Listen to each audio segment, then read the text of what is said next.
అంటే నాకిష్టం నవల్ మొదటి భాగానికి స్వాగతం. ఇది 3 పార్ట్స్ నవల్. ఫస్ట్ పార్ట్ ఈరోజు, సెకండ్ పార్ట్ రేపు, థర్డ్ పార్ట్ ఎల్లుండి. ఓకే, 3 పార్ట్స్ నవల్లో మొదటి భాగం మీ ముందుకి. ఎవరంటే ఎవరికి ఇష్టమో చూద్దామా కథలోకి వెళ్ళిపోయి. ఇది డైలీ సీరియల్ కింద వచ్చిందన్నమాట ఆంధ్రపత్రిక లో. ఓకే, 80స్లో అరౌండ్ 85 అట్లా డైలీ సీరియల్గా వచ్చింది. కథలోకి వెళ్ళిపోదాం. అందంగా ఉండే సత్య సదన్ రంగురంగుల లైట్ల వెలుగులో మరింత అందంగా కనపడుతోంది. ఇంటి ముందుగా షామియానాలు వేశారు.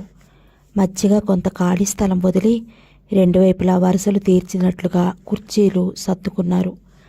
మధ్యనున్న ఖాళీ స్థలంలో పచ్చి పూలతో కళ్యాణ మంటపం డెకరేట్ చేస్తున్నారు. ఆకుపచ్చని మామిడి ఆకులు రంగులు వేసిన గుమ్మాలకు ఎంతో అందాన్నిస్తున్నాయి. ఓ పక్కగా గాడి పొయ్యల మీద వంట వాళ్ళు రకరకాల స్వీట్స్ తయారు చేస్తున్నారు. అక్కడి వాతావరణం అంతా హడావుడిగా ఉంది. ఆ హడావుడికి కారణం ఆ తెల్లవారుజామునే జరగబోయే వివాహమే. ఆ వివాహం మహిళా కాలేజీ ప్రిన్సిపాల్ సత్యభామ గారి అమ్మాయిది. పరీక్షించి చూస్తుంటే అక్కడ ఏ ఒక్కరూ కూడా ఖాళీగా ఉన్నట్టు లేరు. ఎవరి హడావుడిలో వారు ఉన్నారు. మరో 2 లారీలు నిండుగా కుర్చీలు, మీల్స్ టేబుల్స్ వచ్చాయి. వాటిని దింపి ఓ పక్కగా పేరుస్తున్నారు కొందరు. మధ్య హాల్లో పెళ్లి కూతురుగా ముస్తాబైన కాంతి ఫ్రెండ్స్ అందరి మధ్య కూర్చుని ఉత్సాహంగా కబుర్లు చెప్తోంది. అందరి ముందు చుక్కల్లో చందమామలా ఉందా పిల్ల. టీనేజీ అమ్మాయి. 4 చేరాలే కానీ సందడికి కబుర్లకి కొదమే ఉండదు. వాళ్ళంతా ఒకటే నవ్వులు, కేరింతలు, జోక్స్.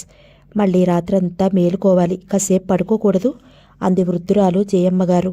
అబ్బా, ఇప్పుడు నిద్రేమిటి అమ్మమ్మ అంది ముద్దుగా కాంతి. అవునులే నా పిచ్చి గాని, నీకు నిద్రపట్టే సమయమా ఇది అనుకుందామే. మళ్ళీ అందరూ కబుర్లో పడ్డారు.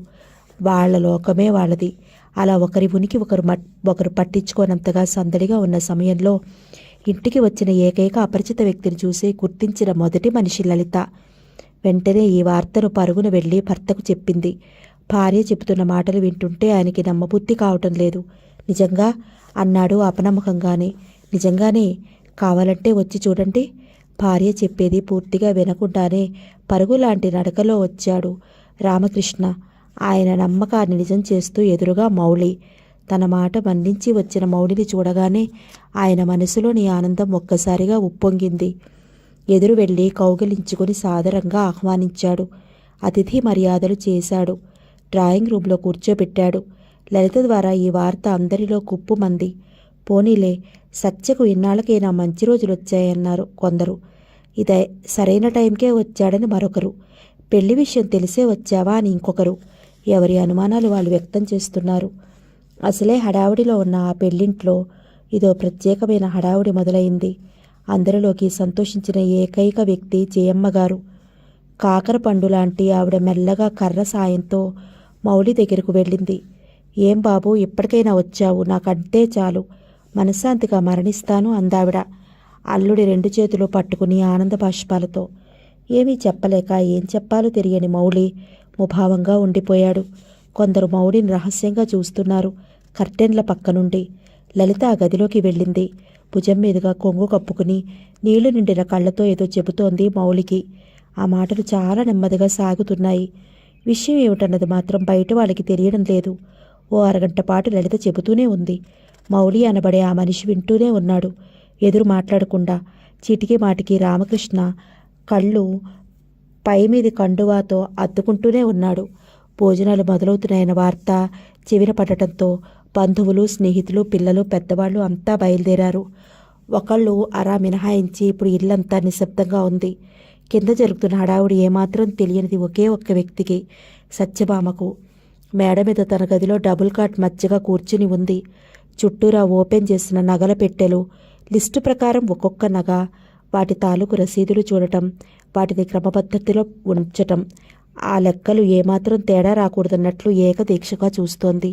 సత్య అన్న పిలుపుకు తల ఎత్తి చూసింది. ఓ నువ్వా? అవును, పనులన్నీ పూర్తయినట్లేగా. ఫోటోగ్రాఫర్స్, వీడియో వాళ్ళు వస్తున్నారుగా. మధ్యాహ్నం ఏదో చెప్పావు అని చూపుడు వేలు నుదుటి కానించి ఒక్క నిమిషం పాటు ఆలోచించింది. లాభం లేదు. ఈ హడావుడిలో గుర్తు రావటం లేదు.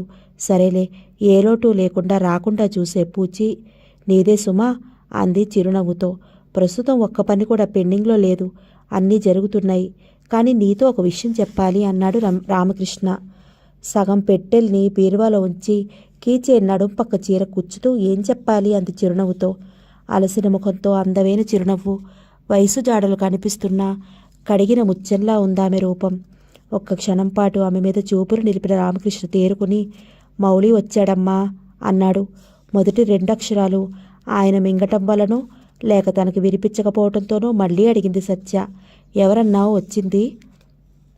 ఈ సారాబుకు వినపడేటట్లు చెప్పక తప్పలేదు ఆయనకి. మౌళి అన్న 2 అక్షరాల పేరు వింటూనే ఉలిక్కి పడింది. శరీరంలో వింత కలవరం, చెవుల్లో హోరు, గుండెల్లో బాధ, బరువు, ఏదో తెలియని విచిత్రమైన భావం. ఆ అనుభవం క్షణికం మాత్రమే. మళ్ళీ మామూలుగా మారిపోయింది. ఎవరు పిలిచారు, ఎందుకు వచ్చారు అంది. అందుకు సమాధానంగా మౌళి నీతో మాట్లాడాలట అని సత్య మాటలకు ఎదురు చూడకుండా రివ్వున బయటికి వెళ్ళిపోయాడు. మరేదో అందామనుకున్న మాట గొంతులోనే ఉండిపోయింది ఆమెకు. చేష్టలుడిగిన దానిలా ఉండిపోయింది. ఆయన బయటికి వెళ్ళటం, సత్య ఏదో అందామనుకోవటం, మౌడి లోపలికి రావటం ఏకకాలంలో జరిగాయి. యవ్వనంలో దూరమైన భార్యను తిరిగి నడివయసులో చూసిన మౌళి అలాగే ఉండిపోయాడు. ఆరుద్రపు రంగు పట్టుచీర, అదే రంగు జాకెట్టు, మెడమీదుగా జారుముడి, వయసును రుజువు చేస్తున్నట్లుగా అక్కడక్కడ తెల్ల వెంట్రుకలు, పచ్చని అందమైన ఆమె ముఖానికి అమరిన హుందాగా ఉన్న కళ్ళజోడుతో మరింత దర్పంగా ఉంది సత్యభామ. అంతటి హుందాతనంలో కూడా కళతప్పిన కళ్ళ వెనుకనున్న అసలు నిజం గుర్తించిన మౌళి గుండెలు బరువెక్కాయి. ఇద్దరి మధ్య అలముకున్న నిశ్శబ్దాన్ని ఛేదిస్తూ ముందుగా మౌళే గొంతు విప్పాడు. బావున్నావా సత్య అన్నాడు చీరబోయిన గొంతుతో. ఒక్కసారి తల ఎత్తి చూసింది సత్య. ఆ కళ్ళల్లో ప్రపంచంలోని అసహ్యం అంతా ఇమిడి ఉంది. బహుశా నా మీద చాలా కోపం ఉండి ఉంటుంది. ఐఆమ్ సారీ అన్నాడు. సూదంటురాయి లాంటి ఆమె చూపు మౌలి గుండెలను తాకింది. మౌన భాషలోని తన ఆంతర్యాన్ని వెల్లడి చేసింది. నీ మౌనం నన్నెంతో బాధకు గురి చేస్తోంది. జీవితంలో ఒకసారి చేసిన పొరపాటుకు జీవితాంతం శిక్షించడం మంచిది కాదు అన్నాడు. మొదటి మాటుగా గళం విప్పిన సత్య జీవితంలో ఒకసారి చేసిన పొరపాటుని జీవితాంతం మర్చిపోలేని మనస్తత్వం నాది పదునుగా అంది. తప్పులు చేయటం మానవ సహజమని సరిదిద్దుకోవటంలోనే మనిషి ఔన్నత్యం వెళ్ళబడుతుంది. సరిదిద్దుకున్నంత మాత్రాన చేసిన తప్పు మాయదు, పడ్డ బాధ పోదు. మీరు పెద్ద మనసుతో వచ్చినా ఆ మనసును ఆదరించే ఓర్పు నేనెప్పుడో కోల్పోయాను. విరిగిన మనసులు అతికిన ఆ అతుకుగానే కొట్టొచ్చినట్లుగా కనపడుతుంది. నా జీవితంలో అలాంటి అతుకుల బ్రతుకులు నేను భరించలేను. మనిద్దరం అనుబంధంగా పాప ఉందని మర్చిపోయావా? అనుబంధం విరక్తిగా నవ్విందామె. కొద్ది సంవత్సరాలుగా మన మధ్య సంబంధాలే మారిపోయినప్పుడు ఈ అనుబంధాలు ఎక్కడ మిగిలున్నాయి? ఆ రోజు జరిగిన సంఘటన నా మనసు మీద తీవ్రంగా దెబ్బతీసింది. నేనేమిటో, నా అభిప్రాయం ఏమిటో మొదటిసారి చెప్పాను. కళ్ళ ముందున్న సాక్ష్యాలను కాదనగలరా ఎవరైనా? గాయపడిన మనసుకి దూరంగా ఉండటమే సరైన ట్రీట్మెంట్ అనుకున్నాను. రామకృష్ణ వచ్చి అడిగినా నా మనసు కుదుటపడ్డాక నేనుగానే వస్తానని చెప్పాను. నాలో రేగిన గాయం మానటానికి ఇన్ని సంవత్సరాలు పట్టింది. కానీ నా మనసు పడ్డ గాయం ఎప్పటికీ మానదు. అదెప్పుడూ పచ్చిగానే ఉంటుంది. నాకు నేనుగా వచ్చానని చులకం చేయటం మంచిది కాదు. పాప పెళ్లి కార్డు అందాక కూడా రాకుండా ఉండలేకపోయాను.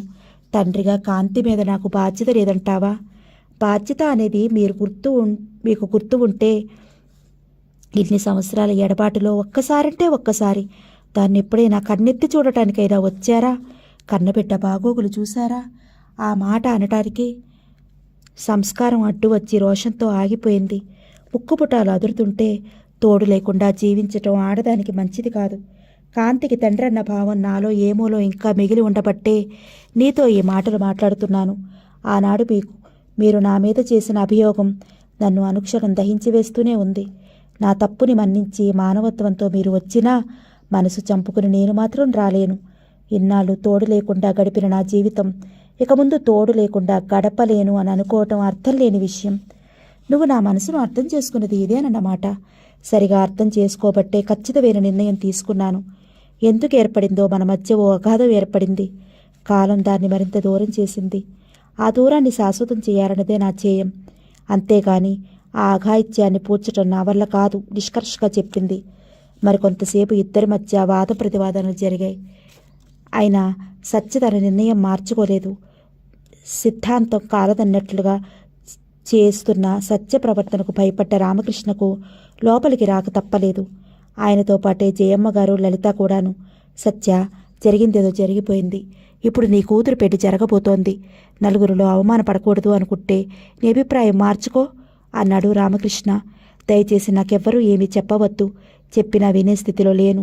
అలసిన నా మనసు కోరుకునేది ఒంటరితనమనే సాంతన. భర్త వదిలిన భార్యగా నేను చాలా సంవత్సరాల నుంచి అవమానపడుతూనే ఉన్నాను. ఇప్పుడు కొత్తగా పడే అవమానమేముంది? మీరిద్దరూ ఒకటి కావాలన్నదే మా అందరి కోరిక. ముఖ్యంగా కోరిక. దయచేసి మా కోసమైనా మీ అభిప్రాయం వేడుకోలుగా చూసింది లలిత. అమ్మా సత్య, నీ గురించిన బెంగతోనే మీ నాన్నగారు పోయారు. నన్నైనా తృప్తి పోనీయవా? గడ్డం పట్టుకుని కూతుర్ని బ్రతిమలాడింది జయమ్మ గారు. తన జీవితం నలుగురిలో చర్చనీయాంశం కాకూడదు అనుకున్నా అదే జరుగుతోంది ఇప్పుడు. తల వంచుకున్నాడు మౌళి. నా మాటకు కూడా విలువనియ్యవా అన్నట్లు దీనంగా అడిగాడు రామకృష్ణ. జీవితంలో ఒకసారి నీ మాట విన్నందుకే నేను ఈరోజు ఇలా అందరి ముందు నిలబడవలసిన పరిస్థితి వచ్చింది. నాకెవ్వరూ ఏమీ చెప్పొద్దు. ఐ కాంట్ లిసన్ ఆవేశంగా అంది. సత్యను గురించి బాగా తెలుసుకున్న ఆమె కుటుంబ సభ్యులు తమ సాయశక్తిలా ప్రయత్నించి లాభం లేదనుకుని మెన్నకుండిపోయారు. సత్యకు చెప్పి లాభం లేదనుకున్న రామకృష్ణ బయటకు వెళ్ళాడు. ఎడంచేతిని కళ్లకు ఆనించుకొని సత్య భుజం మీద స్పర్శకు కళ్ళ తిప్పి చూసింది. ఎదురుగా కూతురు కాంతి. విషయం అర్థమైన సత్యకు కోపంతో పాటు కన్నీళ్లు కూడా వచ్చాయి. ఏమే, నువ్వు కూడా ఏదైనా చెప్పాల్సింది మిగిలిపోయిందా? చెప్పు. బుద్ధులు నేర్పవలసిన తల్లికి ఎదురు కన్న కూతురే బుద్ధి చెప్పటం అనే దురదృష్టం ఏ తల్లికి రాకూడదు. కానీ నువ్వు చెప్పబోయే ముందు నా మాట విని అప్పుడు చెప్పు. గుర్తు తెలియని వయసులో వదిలి వెళ్ళి ఇన్ని సంవత్సరాల తర్వాత డాడీని అని వచ్చిన ఆ మనిషి కావాలా? ఇన్నాళ్ళు గుండెల్లో పెట్టుకుని చూసిన ఈ అమ్మ కావాలో తేల్చుకుని మరీ చెప్పు. అమాయకంగా చూసింది కాంతి. పుట్టి పెద్దరిగిన నాటి నుంచి తనకు తెలిసినది అమ్మ తప్ప నాన్నెవరో తెలియనే తెలియదు. తనంటే అమ్మకి ఎంతో గారం ఇష్టం. అమ్మ దగ్గర తనకు ఎంతో చనువు ఉన్నా నాన్నను గురించి అడిగే ధైర్యం మాత్రం తనకు లేదు. ఒకసారి అమ్మమ్మ ఏదో చెప్పబోతోంది. అంతే, అమ్మ వింది. పొరపాటును కూడా అమ్మమ్మని తన దగ్గర ఆ ప్రసక్తి తేనియదు. తనంతటా తనకంటూ తెలిసిన విషయం ఒకటే, డాడీ ఫారిన్లో ఉన్నారని. మరి ఇప్పుడు అర్జెంటుగా వచ్చిన రామకృష్ణ, తాతయ్య మీ నాన్న వచ్చారు, నీకు నాన్న కావాలని మీ అమ్మకు గట్టిగా చెప్పని ధైర్యం చెప్పి తీసుకొచ్చాడు. కానీ అమ్మమ్మ కొంచెం చూస్తుంటే తనకు ఆ మాట అనుభూతి కావటం లేదు. ఒక్క నిమిషం పాటు తండ్రి కేసి పరీక్షించి చూసినా కాంతి తల్లి దగ్గరకు వచ్చింది. నువ్వు ఒక్కదానివేనా నన్ను అర్థం చేసుకున్నావమ్మా? నాకు కావలసింది అదే. కన్నీటితో కూతురి నుదుట చుంబించింది సత్య. ఒక్కసారి చుట్టూ చూసింది సత్య. ఆ చూపునకు అర్థం చేసుకున్న వాళ్ళందరూ బయటికి వెళ్లారు, మౌళి తప్పించి. చూడండి మౌళి గారు, పేరు పెట్టి పిలుస్తున్నందుకు మరోలా అనుకోవద్దు. నా నిర్ణయాన్ని మీరు హర్షించరు, అసహించుకుంటారు. 3 సంవత్సరాలు ఏ సంబంధం లేని భార్యాభర్తలకు విడాకులు అనేవి ఏ కోర్టు ఇవ్వనక్కరలేదు. అనుభవించవలసిన వయసును పోగొట్టుకుని కట్టెలా మిగులున్నాను. శేష జీవితాన్ని ప్రశాంతంగా గడపాలన్నదే నా కోరిక. మొండిది, అహంకారి, పొగరుపోతూ నన్నేమనుకున్నా నాకేం బాధలేదు. జీవితంలో పోగొట్టుకున్న దాన్ని తిరిగి పొందాలనుకున్న అభిప్రాయం నాకెప్పుడూ లేదు. సత్య, దయచేసి నాకేం చెప్పద్దు. వినే ఓపిక నాకు ఇంకా లేదు. సంఘంలో నాకంటూ ఓ స్టేటస్ ఉంది. నలుగురి మధ్య మీ అంత కాకపోయినా నాకు కొంచెం గౌరవం ఉంది.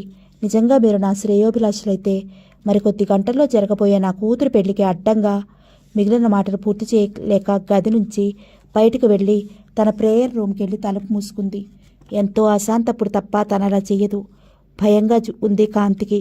మౌళి వెంట కారు దాకా వెళ్ళిన రామకృష్ణ, ఐఎమ్ సారీ, నీకు బాధ కలిగించానురా మౌళి. కనీసం కాంతి పెళ్లితో అయినా మీ కలయిక స్థిరపడుతుందని ఆశపడ్డాను. ఆ ఆశ అడియాసగానే మిగిలింది. వెచ్చని కన్నీటి బొట్లు మౌళి చేతులు తాకాయి. బాధపడకు కృష్ణ. జీవితంలో ఆవేశంలో చేసిన పొరపాటు ఫలితం ఇంత తీవ్రమని ఇప్పుడు తెలిసింది. మనసులు కలవని మనుగడ దుర్లభం. Don't worry, try to meet again and any place అని కారు స్టార్ట్ చేశాడు. నీళ్లు నిండిన కళ్ళతో అలాగే ఉండిపోయాడు కొద్దిసేపు పాటు రామకృష్ణ. మరో గంట తర్వాత బయటికి వచ్చింది సత్య. అంతవరకు దిగాలుగా అక్కడే కూర్చున్న కాంతి సంతోషంగా తల్లి దగ్గరికి వచ్చింది. అసలు నీ జీవితం ఇలా అవటానికి అని చేతుల్లో ముఖం దాచుకున్నాడు రామకృష్ణ. వస్తున్న కన్నీటిని బలవంతాన నిగ్రహించుకుని, పెళ్ళింట్లో కన్నీళ్లు శుభం కాదు. నాకేమైంది ఇప్పుడు? బాగానే ఉన్నానుగా.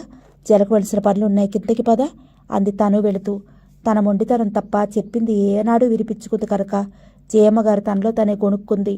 మళ్ళీ హడావుడి మొదలైంది. పెళ్లివారు రాగానే ఎదురెళ్ళి వాళ్ళని రిసీవ్ చేసుకోవడం దగ్గర నుండి కావలసిన ఏర్పాట్లు చేయించటం, వచ్చే అతిథులను రిసీవ్ చేసుకోవడంలో చాలా బిజీగా ఉంది సత్య. కొద్ది గంటల ముందు జరిగిన సంఘటన తాలూకు భావాలు మచ్చుకైనా లేవు ఆమె ముఖంలో.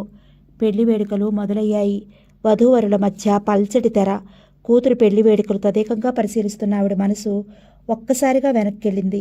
అమ్మా, ఆకలి దంచేస్తోంది, టిఫిన్ రెడీనా? బిగ్గరగా అరుస్తూనే ఇంట్లోకి అడుగుపెట్టింది సత్య. వీధిలోకి తెమ్మన్నావా ఏమిటి? ముందు కాలు కడుక్కునిరా అంది వంటగదిలోంచి సమాధానంగా జయలక్ష్మి.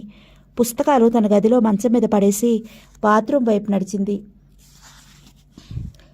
కుమగమలాడుతున్న ఉల్లిపాయల వాసన ముక్కుకు తగిలి, అబ్బా అమ్మ పకోడీలేస్తోంది కాబోలు అని త్వరగా కాళ్ళు కడుక్కుని వంటగదిలోకి అడుగు పెట్టబోతున్న సత్య కళ్ళను నమ్మలేనట్లుగా ఎదురుగా రామకృష్ణ చిరునవ్వుతో చూస్తున్నాడు. అరే కృష్ణమావయ్య, నువ్వెప్పుడొచ్చావు అంది ఆనందంతో చిన్న కేక పెడుతూ. కాస్త నెమ్మదిగా మాట్లాడకూడదటే, నువ్వు కాలేజీ నుంచి వచ్చినట్టుగా చుట్టుపక్కల వాళ్ళందరికీ తెలియవలసిందేనా అంది రాజ్యలక్ష్మి వేగిన పకోడీలు పళ్ళెంలో వేస్తూ.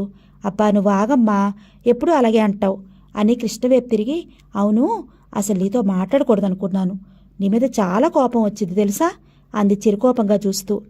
సత్యభామ అలకకు పెట్టింది పేరు అని నాకు తెలుసుగా. ఈ కృష్ణుడు క్షమార్పణ కోరుకుంటున్నాడు, విషయం వివరించు సత్య అన్నాడు పరిహాసంగా. ఇక్కడ చెప్పను అంది ఇంకా కోపంతో ముఖం ముడుచుకునే. ఇదిగో అక్క, నీ కూతురి కాళ్ళు పట్టి దానిచేత తన్నులు తింటేనే గాని మీ అమ్మాయి సత్యభామ కోపం కాదు, కోపం పోదు. పదవే సత్య, బెడ్రూమ్ సీన్ క్రియేట్ చేద్దాం అన్నాడు చనువుగా సత్య భుజాన చెయ్యి వేసి. నువ్వు ఎన్ని మాటలు చెప్పినా సరే నా కోపం పోదు తెలుసా అంది వచ్చే నవ్వును బలవంతాన ఆపుకుంటూ. నీ కోపం పోవాలంటే ఈ వారం రోజులు మీ ఇంట్లో తిష్ట వెయ్యాలి. నువ్వు రమ్మన్న చోటికల్లా రావాలి, చెప్పినట్లుగా వినాలి. క్రితంసారి మీ ఊరి మీదుగా వెళుతూ ఇక్కడ దిగలేదనేగా నా మీద ఈ అలక. ప్లీజ్ అలకమాను సత్య అన్నాడు బుజ్జగింపుగా ఆమె గడ్డం పట్టుకుని. తప్పకుండా వస్తాను అని లెటర్ రాసి కూడా ఎందుకు దిగలేదు ఇక్కడ అంది గోళ్ళు కొరుకుతూ. నవలా హీరోయిన్లాగా గోళ్ళు కొరకకు కానీ అని ఆమె చేయి పట్టుకుని ఆపి, అప్పుడు టైం లేక దిగలేదు, అందుకే దానికి పనిష్మెంట్గా ఈసారి వారం రోజులు ఉంటున్నాను. అసలు ఈ రూట్లో వెళుతుంటే మా అక్కను చూడాలని నాకు లేదనుకున్నావా? అవునులే, నీ ప్రేమంతా మీ అక్కయ్య మీద తప్ప నీకోసం పరితపించే నా మీద ఏం లేదులే అంది మళ్ళీ మూతి బిడాయించుకుపోతూ. పొరపాటున నోరు జారని అసలు ఈ ప్రపంచంలో ఎవరి మీద లేని ప్రేమంతా నీ మీదే ఉంది సరేనా అన్నాడు అనునయింపుగా. అయిందెర్రా మీ గోల, ఈ పకోడీలు చల్లారిపోతున్నాయి అని ప్లేటు నిండుగా ఉంచి సత్యకిచ్చింది. సత్య కృష్ణకివ్వబోయింది. నా కోట పూర్తయింది కానీ నువ్వు తిను అన్నాడు ఒకటి తీసి నోట్లో వేసుకుని నవ్వులుతూ. అదేం కుదరదు, అసలు నీ వచ్చేదాకా ఉండకుండా ఎందుకు తిన్నావు? మళ్ళీ తినాల్సిందే, లేకపోతే నేను కూడా తినను అని మొండికేసింది సత్య. ఇదెక్కడ గోలరా బాబు అని ప్లేట్ అందుకుని, అక్క నీ కూతురికి బాగా అల్లరి ఎక్కువైపోయింది అన్నాడు. అదేరా బాబు నేను చెప్పేది, మీ బావగారి గారాబండ్లోనే అదలా తయారైంది. అయినా దానికి నువ్వంటే అంతులేని అభిమానం రా. ఆ రోజంతా నీకోసం ఎదురు చూసి నువ్వు రాకపోయేసరికి ఏడుస్తూ కూర్చుందనుకో అంది కాఫీ కప్ అందిస్తూ జయలక్ష్మి. ఏం సత్య, అమ్మ చెప్పింది నిజమేనా అన్నాడు కాఫీ సిప్ చేస్తూ. మరి అబద్ధం అనుకున్నావా అంది మెల్లగా కృష్ణ వంక చూసి. ఇదిగో నీకోసం మామయ్య పాలకోవ తెచ్చాడు అంది కూతురు చేతికి ప్యాకెట్ ఇస్తూ. నేనింకా పాలకోవ తినటానికి పాపాయిని అనుకున్నావా? నా కంటికి నువ్వు ఇంకా పాపాయిలాగే ఉన్నావు మరి లంగా ఓణీలో అన్నాడు పరీక్షగా సత్యను చూస్తూ. సరేలే, నన్ను చీరలో చూసావంటే మూర్చిపోతావు తెలుసా అంది నవ్వుతూ. హతోస్మి, అవి కూడా మొదలు పెట్టావా? నువ్వు ఇంకా ఇంటర్గా చదివేది? ఇంకా నయ్యం 10th క్లాస్ అన్నావు కాదు. ఈ సత్యభామ BA ఫైనల్ ఇయర్ చదువుతోంది తెలుసా అంది గర్వంగా పోసి పెట్టి. కొత్తిమీర కట్టంత ఉండేదానివి, అప్పుడే తోటకూర కాడలా తయారయ్యావు అప్పుడే డిగ్రీ క్లాసులోకి వచ్చావే అన్నాడు నవ్వుతూ. నన్నేం విక్రించనక్కర్లేదు. నేను నాన్నగారి పోలిక కాబట్టి కొంచెం పొడవుగా ఉన్నాను. అయినా నువ్వు మాత్రం కొబ్బరి చెట్లా లేవు, ఇంత పొడుగు అంది వెక్కిరిస్తూ. అక్క, నీ కూతురు చచ్చిన మాట పడదు గాని ఎవడు పుణ్యం చేసుకుంటున్నాడో ఈ సత్యభామ గారి కోసం అంది. అమ్మా, నీ తమ్ముడు కోసం ఎవరితో పాపం చేసుకుని ఉండాలి అంది అభిమానంగా కృష్ణ వైపు చూస్తూ. అది కుదిరిందా పిల్ల పని? మా అక్కకు నేనంటే ఎంత ప్రేమో తెలిసిందా అన్నట్లుగా నాలిక బయట పెట్టి వెక్కిరించాడు. పాపం, ఏదో ఇంటికి వచ్చిన తమ్ముడివి కదా, అనవసరంగా బాధ పెట్టడం ఇష్టం లేక అలా అంది. కానీ మా అమ్మకి నేనంటేనే ప్రేమ కదమ్మా అంది కారంగా తల్లి భుజాల మీద వాలిపోతున్న సత్య. నాకిద్దరూ సమానమేనర్రా అంది చిరునవ్వుతో జయలక్ష్మి. నీ కూతురు మొత్తానికి తెలివిగలదే అక్క. వాదించినంతవరకు వాదిస్తుంది. వాదన బలహీనమైనప్పుడు మాత్రం ప్లేటు మారుస్తుంది. ఎంతైనా అడ్వకేట్ గారు అమ్మాయి కదా. అంటే మా నాన్నగారు కూడా వాదించలేనప్పుడు ప్లేటు మారుస్తారంటావు అంతేనా అంది రోషంగా. ఓసి ఆపవే, సరదాగా అన్నదానికి కూడా అంత రోషం ఎందుకు? మీ నాన్న కాకముందే ఆయన నాకు బావ అయ్యాడని గుర్తుంచుకో అన్నాడు. గొప్పేలే అంది. అక్క, వచ్చిన దగ్గర నుంచి చూస్తున్నాను, ప్రతిదానికి తగువే. దాని మెడలో ఎవడు తాళి కడతాడో కానీ వాడి పనుంది. ఆ తాళేదో నువ్వే కట్టు అంది ఓరగా చూస్తూ. నాకేం అభ్యంతరం లేదు, వెంటనే వెళ్ళి తెచ్చుకో. కొబ్బరి తాడైతే మరీ శ్రేష్టం, 10 కాలాలు పడి ఉంటుంది గట్టిగా అన్నాడు పకపకా నవ్వుతూ. చూడమ్మా కృష్ణమామయ్య అంది తల్లితో ఫిర్యాదుగా. చూడక్క నీ కూతురు అన్నాడు కృష్ణ సత్యనే అనుకరిస్తూ. జయలక్ష్మి కూడా నవ్వొచ్చింది వాడు అల్లరికి. మామయ్య, నిన్ను మాట అడగనా? అడుగు అన్నాడు క్రాఫ్ట్ తోకుంటున్న కృష్ణ. నువ్వు ఈ ఊరికి ట్రాన్స్ఫర్ చేయించుకోకూడదు అంది ఆశగా. ఎందుకట? అలైతే ఎంచక్కా మా ఇంట్లోనే ఉండిపోవచ్చు. పోరి నువ్వు హైదరాబాద్ వచ్చేయి, అక్కడే చదువుకుందు గాని. అమ్మో, మా అమ్మ నాన్న నన్ను వదిలి ఉండలేరు, బెంగ పెట్టుకుంటారు. నేను రావటం ఒక్క నిమిషం లేట్ అయితేనే వాళ్ళు భరించలేరు. మరి నేను రాకపోతే కూడా మా పెద్దక్క లలిత అలాగే బెంగ పెట్టుకుంటారు. మరైతే వెళ్ళలేకపోయావా వాళ్ళంత బెంగలు పెట్టుకుంటుంటే అంది సడన్గా సీరియస్ అయ్యి. చూడు సత్య, అమ్మ నాన్న లేని నాకు అక్కయ్యలిద్దరూ అమ్మలే. మొదటి నుంచి అక్కడేగా అలవాటు. నా చదువు కూడా వాడింట్లోనే సాగింది. నేనంటే ప్రాణం పెట్టే అక్క వాళ్ళు నా గురించి బెంగ పెట్టుకుంటారు అనటం తప్పంటావా అన్నాడు. కళ్ళు నేల కాంచి సమాధానం చెప్పలేదు సత్య. మరి మనం బయటికి వెళదాం అన్నావు, తయారవు. ఓకే, 10 మినిట్స్లో వస్తాను అంది పరిగెడుతూ. ఆ పిల్ల వెళ్ళిన వైపే చూస్తూ నవ్వుకున్నాడు రామకృష్ణ. ఒక్క పిల్ల కదా, బాగా గారాబం చేశారు. అది వయసుతో పాటే పెరిగింది. బిఏ చదువుతున్న ఆ లక్షణాలు మాత్రం పోలేదు అనుకున్నాడు. 10 నిమిషాల్లో చెప్పినట్లుగానే నేను రెడీ అంది టాయిలెట్ అయి వచ్చిన సత్య. లైట్ వైలెట్ ఫ్లవర్స్ ఉన్న క్రీమ్ సిల్క్ చీరలో సత్య మరింత పొడవు ఎదిగినట్లు అనిపించింది కృష్ణ కళ్ళకు.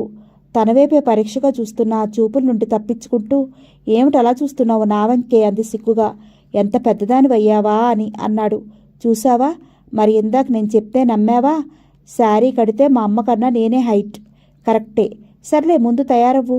నాదెంత 5 నిమిషాలు అని సోప్ పట్టుకుని బాత్రూంలోకి పరిగెత్తాడు. అతను వచ్చేసరికల్లా సూట్ కేసులోని బట్టలు తీసి రెడీగా ఉంచింది సత్య. కట్టుకున్న దానిలా ఏంటా పనులు అన్నాడు టవల్తో ముఖం తుడుచుకుంటూ. ఇవాళ కాకపోయినా రేపైనా ఇలాంటి పనులు చేయటం తప్పదుగా, అందుకే అడ్వాన్స్గా చేస్తున్నాను. తప్పంటావా అంది. ఎందుకంటాను?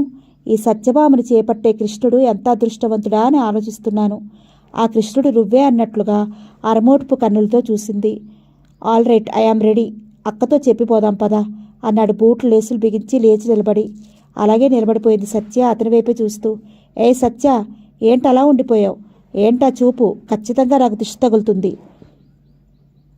అక్క, నీ కూతురు ఏమిటలా మాటామంతి లేకుండా అలాగే ఉండిపోయింది అన్నాడు జయలక్ష్మిని పిలుస్తూ. కళ్ళు చెదిరేలా తెల్లని బట్టలతో నిలువెత్తు విగ్రహంలా హుందాగా వెళ్ళిపోతున్న రామకృష్ణ రూపం సత్య మనసులో శాశ్వతంగా నిలిచిపోయింది. మావయ్య నిజంగా ఎంత అందంగా ఉన్నాడు. ఈ అందం తనకు సొంతమవుతున్నందుకు ఆమె మనసు ఎంతగానో పరవశించింది. అమ్మాయి గారు స్పృహ నుంచి తేరుకున్నారా అన్నాడు చిటికలు వేస్తూ. అందగాడిని చూసి మూర్ఛ వచ్చింది అంది నవ్వుతూ.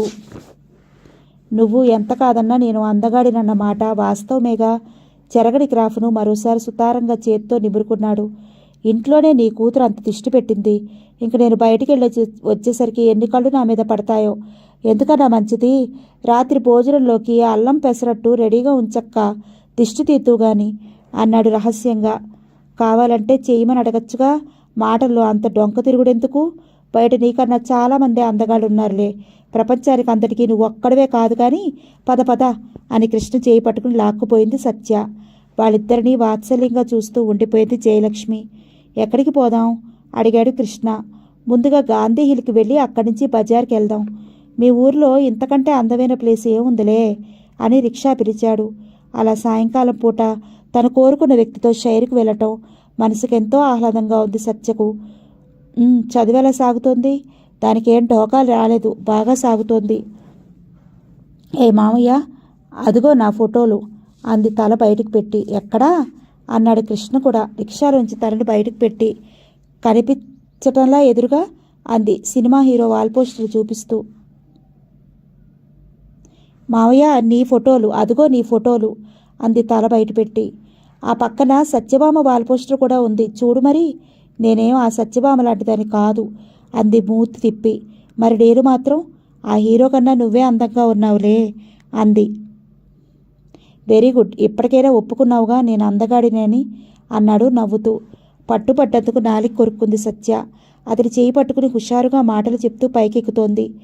ఇలా షికారుకు వస్తే నీకేమనిపిస్తుంది అంది గాలికి ఎగిరడి జుట్టును సరిచేసుకుంటూ. మనసుకు ఎంతో ప్రశాంతంగా అనిపిస్తోంది అన్నాడు చుట్టూరా చూస్తూ. చెయ్యి వదిలి గట్టు చివరగా వెళ్ళి క్రిందకి చూస్తుంటే గబుక్కున వచ్చి వెనక్కి లాగాడు రామకృష్ణ. ఏం పడిపోతాననుకున్నావా అంది నవ్వుతూ. నీ ముఖం కాలు జారితే ఇంకేమైనా ఉందా? నేనంటే నీకెంత అంత అభిమానం ఎందుకు మామయ్య అంది. అతడేం చెప్తాడో అని. మా అక్కయ్య కూతురు కాబట్టి కాబోయే భార్య అంటాడని ఆశపడిన సత్య అతని మాటలకు నిరాశపడింది. అప్పుడే డల్గా అయిపోయావు, పద క్యాంటీన్కి వెళ్దాం అన్నాడు సత్యకి చేయి అందిస్తూ. నేనేం డల్ కాలేదు, ముఖం చూస్తే తెలుస్తూనే ఉంది కానీ పద అన్నాడు. ఇద్దరు కూల్ డ్రింక్ తీసుకున్నారు. చక్కని అందమైన ప్రదేశాలు చూడాలంటే సౌత్ టూర్ వెళ్ళాలి అన్నాడు. ఆ అదృష్టం ఎప్పుడో. హనీమూన్ వెళ్ళొచ్చు అని ఆగాను కొంటెగా అన్నాడు. అబ్బా, అబ్బాయి గారు చాలా ప్లాన్ మీద ఉన్నారే. అవును, ఇంతకీ పెళ్ళెప్పుడు అంది ఆతృతగా. ముహూర్తం నాడు. పెళ్లి కూతురు ఎవరో నీకు తెలీదా? మళ్ళీ నా చేత చెప్పించాలని కాకపోతే చనువుగా సత్యనెత్తినా మొట్టాడు. సత్య మనసు ఆనందంతో నిండిపోయింది. అతడి మనసులోని మాట తెలుసుకోవాలనే ఇంత దూరం తీసుకువచ్చింది. వచ్చినందుకు తన కోరిక తీరింది. ఆ ఆనందంతోనే అక్కడ పరుగులు తీసింది, అల్లరి చేసింది. ఏయ్ మొద్దు, ఎవరైనా చూస్తే సినిమా షూటింగ్ అనుకుంటారు తెలుసా మందలింపుగా అన్నాడు. అనుకోని అని అరుస్తూ అల్లరిగా పరుగులు తీయసాగింది సత్య. రామకృష్ణ సత్య వెంట పరిగెత్తి ఎలాగో పట్టుకున్నాడు. అలసిపోయిన సత్య కృష్ణ చేతిలో బందీ అయింది. ఏ సత్య, కళ్ళు తిరుగుతున్నాయా అన్నాడు చెంపల మీద చేత్తో తట్టి. సమాధానంగా కాసేపు ఇలా ఉండని అని కృష్ణకు మరింత దగ్గరగా అయింది. ఎవరైనా చూస్తే మనమేదో రొమాన్స్ కోసం వచ్చామని న్యూసెన్స్ కేసు పెట్టే ప్రమాదం ఉంది, కానీ ఇక్కడి నుంచి వెళ్ళటం మంచిదన్నాడు. ఎవరంటారు? ఒకవేళ ఎవరైనా అడిగితే ఈయన మా అంకుల్, నేను ఆయన మేనకోడల్ని, మేమిద్దరం సరదాగా షికారు వస్తే మధ్య మీకేమిటి అని గడ్డి పెడతాను తెలుసా? సరేలే, ఆ గడ్డేదో మనం తినకుండా ఇక్కడి నుంచి వెళితే అదృష్టవంతులం. ప్రేమికులు కలుసుకునేందుకు చక్కని అనువైన ప్లేస్ అంది తన్మయంగా. ఎవరితోనన్నా వచ్చావా ఏమిటి అన్నాడు వేళకోళంగా. ఏయ్ నిన్ను అంది చిరుకోపంగా. అవునులే, నాదే పొరపాటు. ఈ సత్యభామతో విహారానికి వచ్చే ధైర్యం ఎవరికి ఉంటుంది? నీకు తప్ప వాక్యాన్ని పూరించింది సత్య. అవును, ఈ మధ్య మీ కాలేజీలో నాకేదో బిరుదు ప్రదానం చేశారట. ఎవరు చెప్పారు? ఇంకెవరు, మీ అమ్మగారు. తమరి చిన్నారి చిలిపి చేష్టల గురించి చెప్పారు.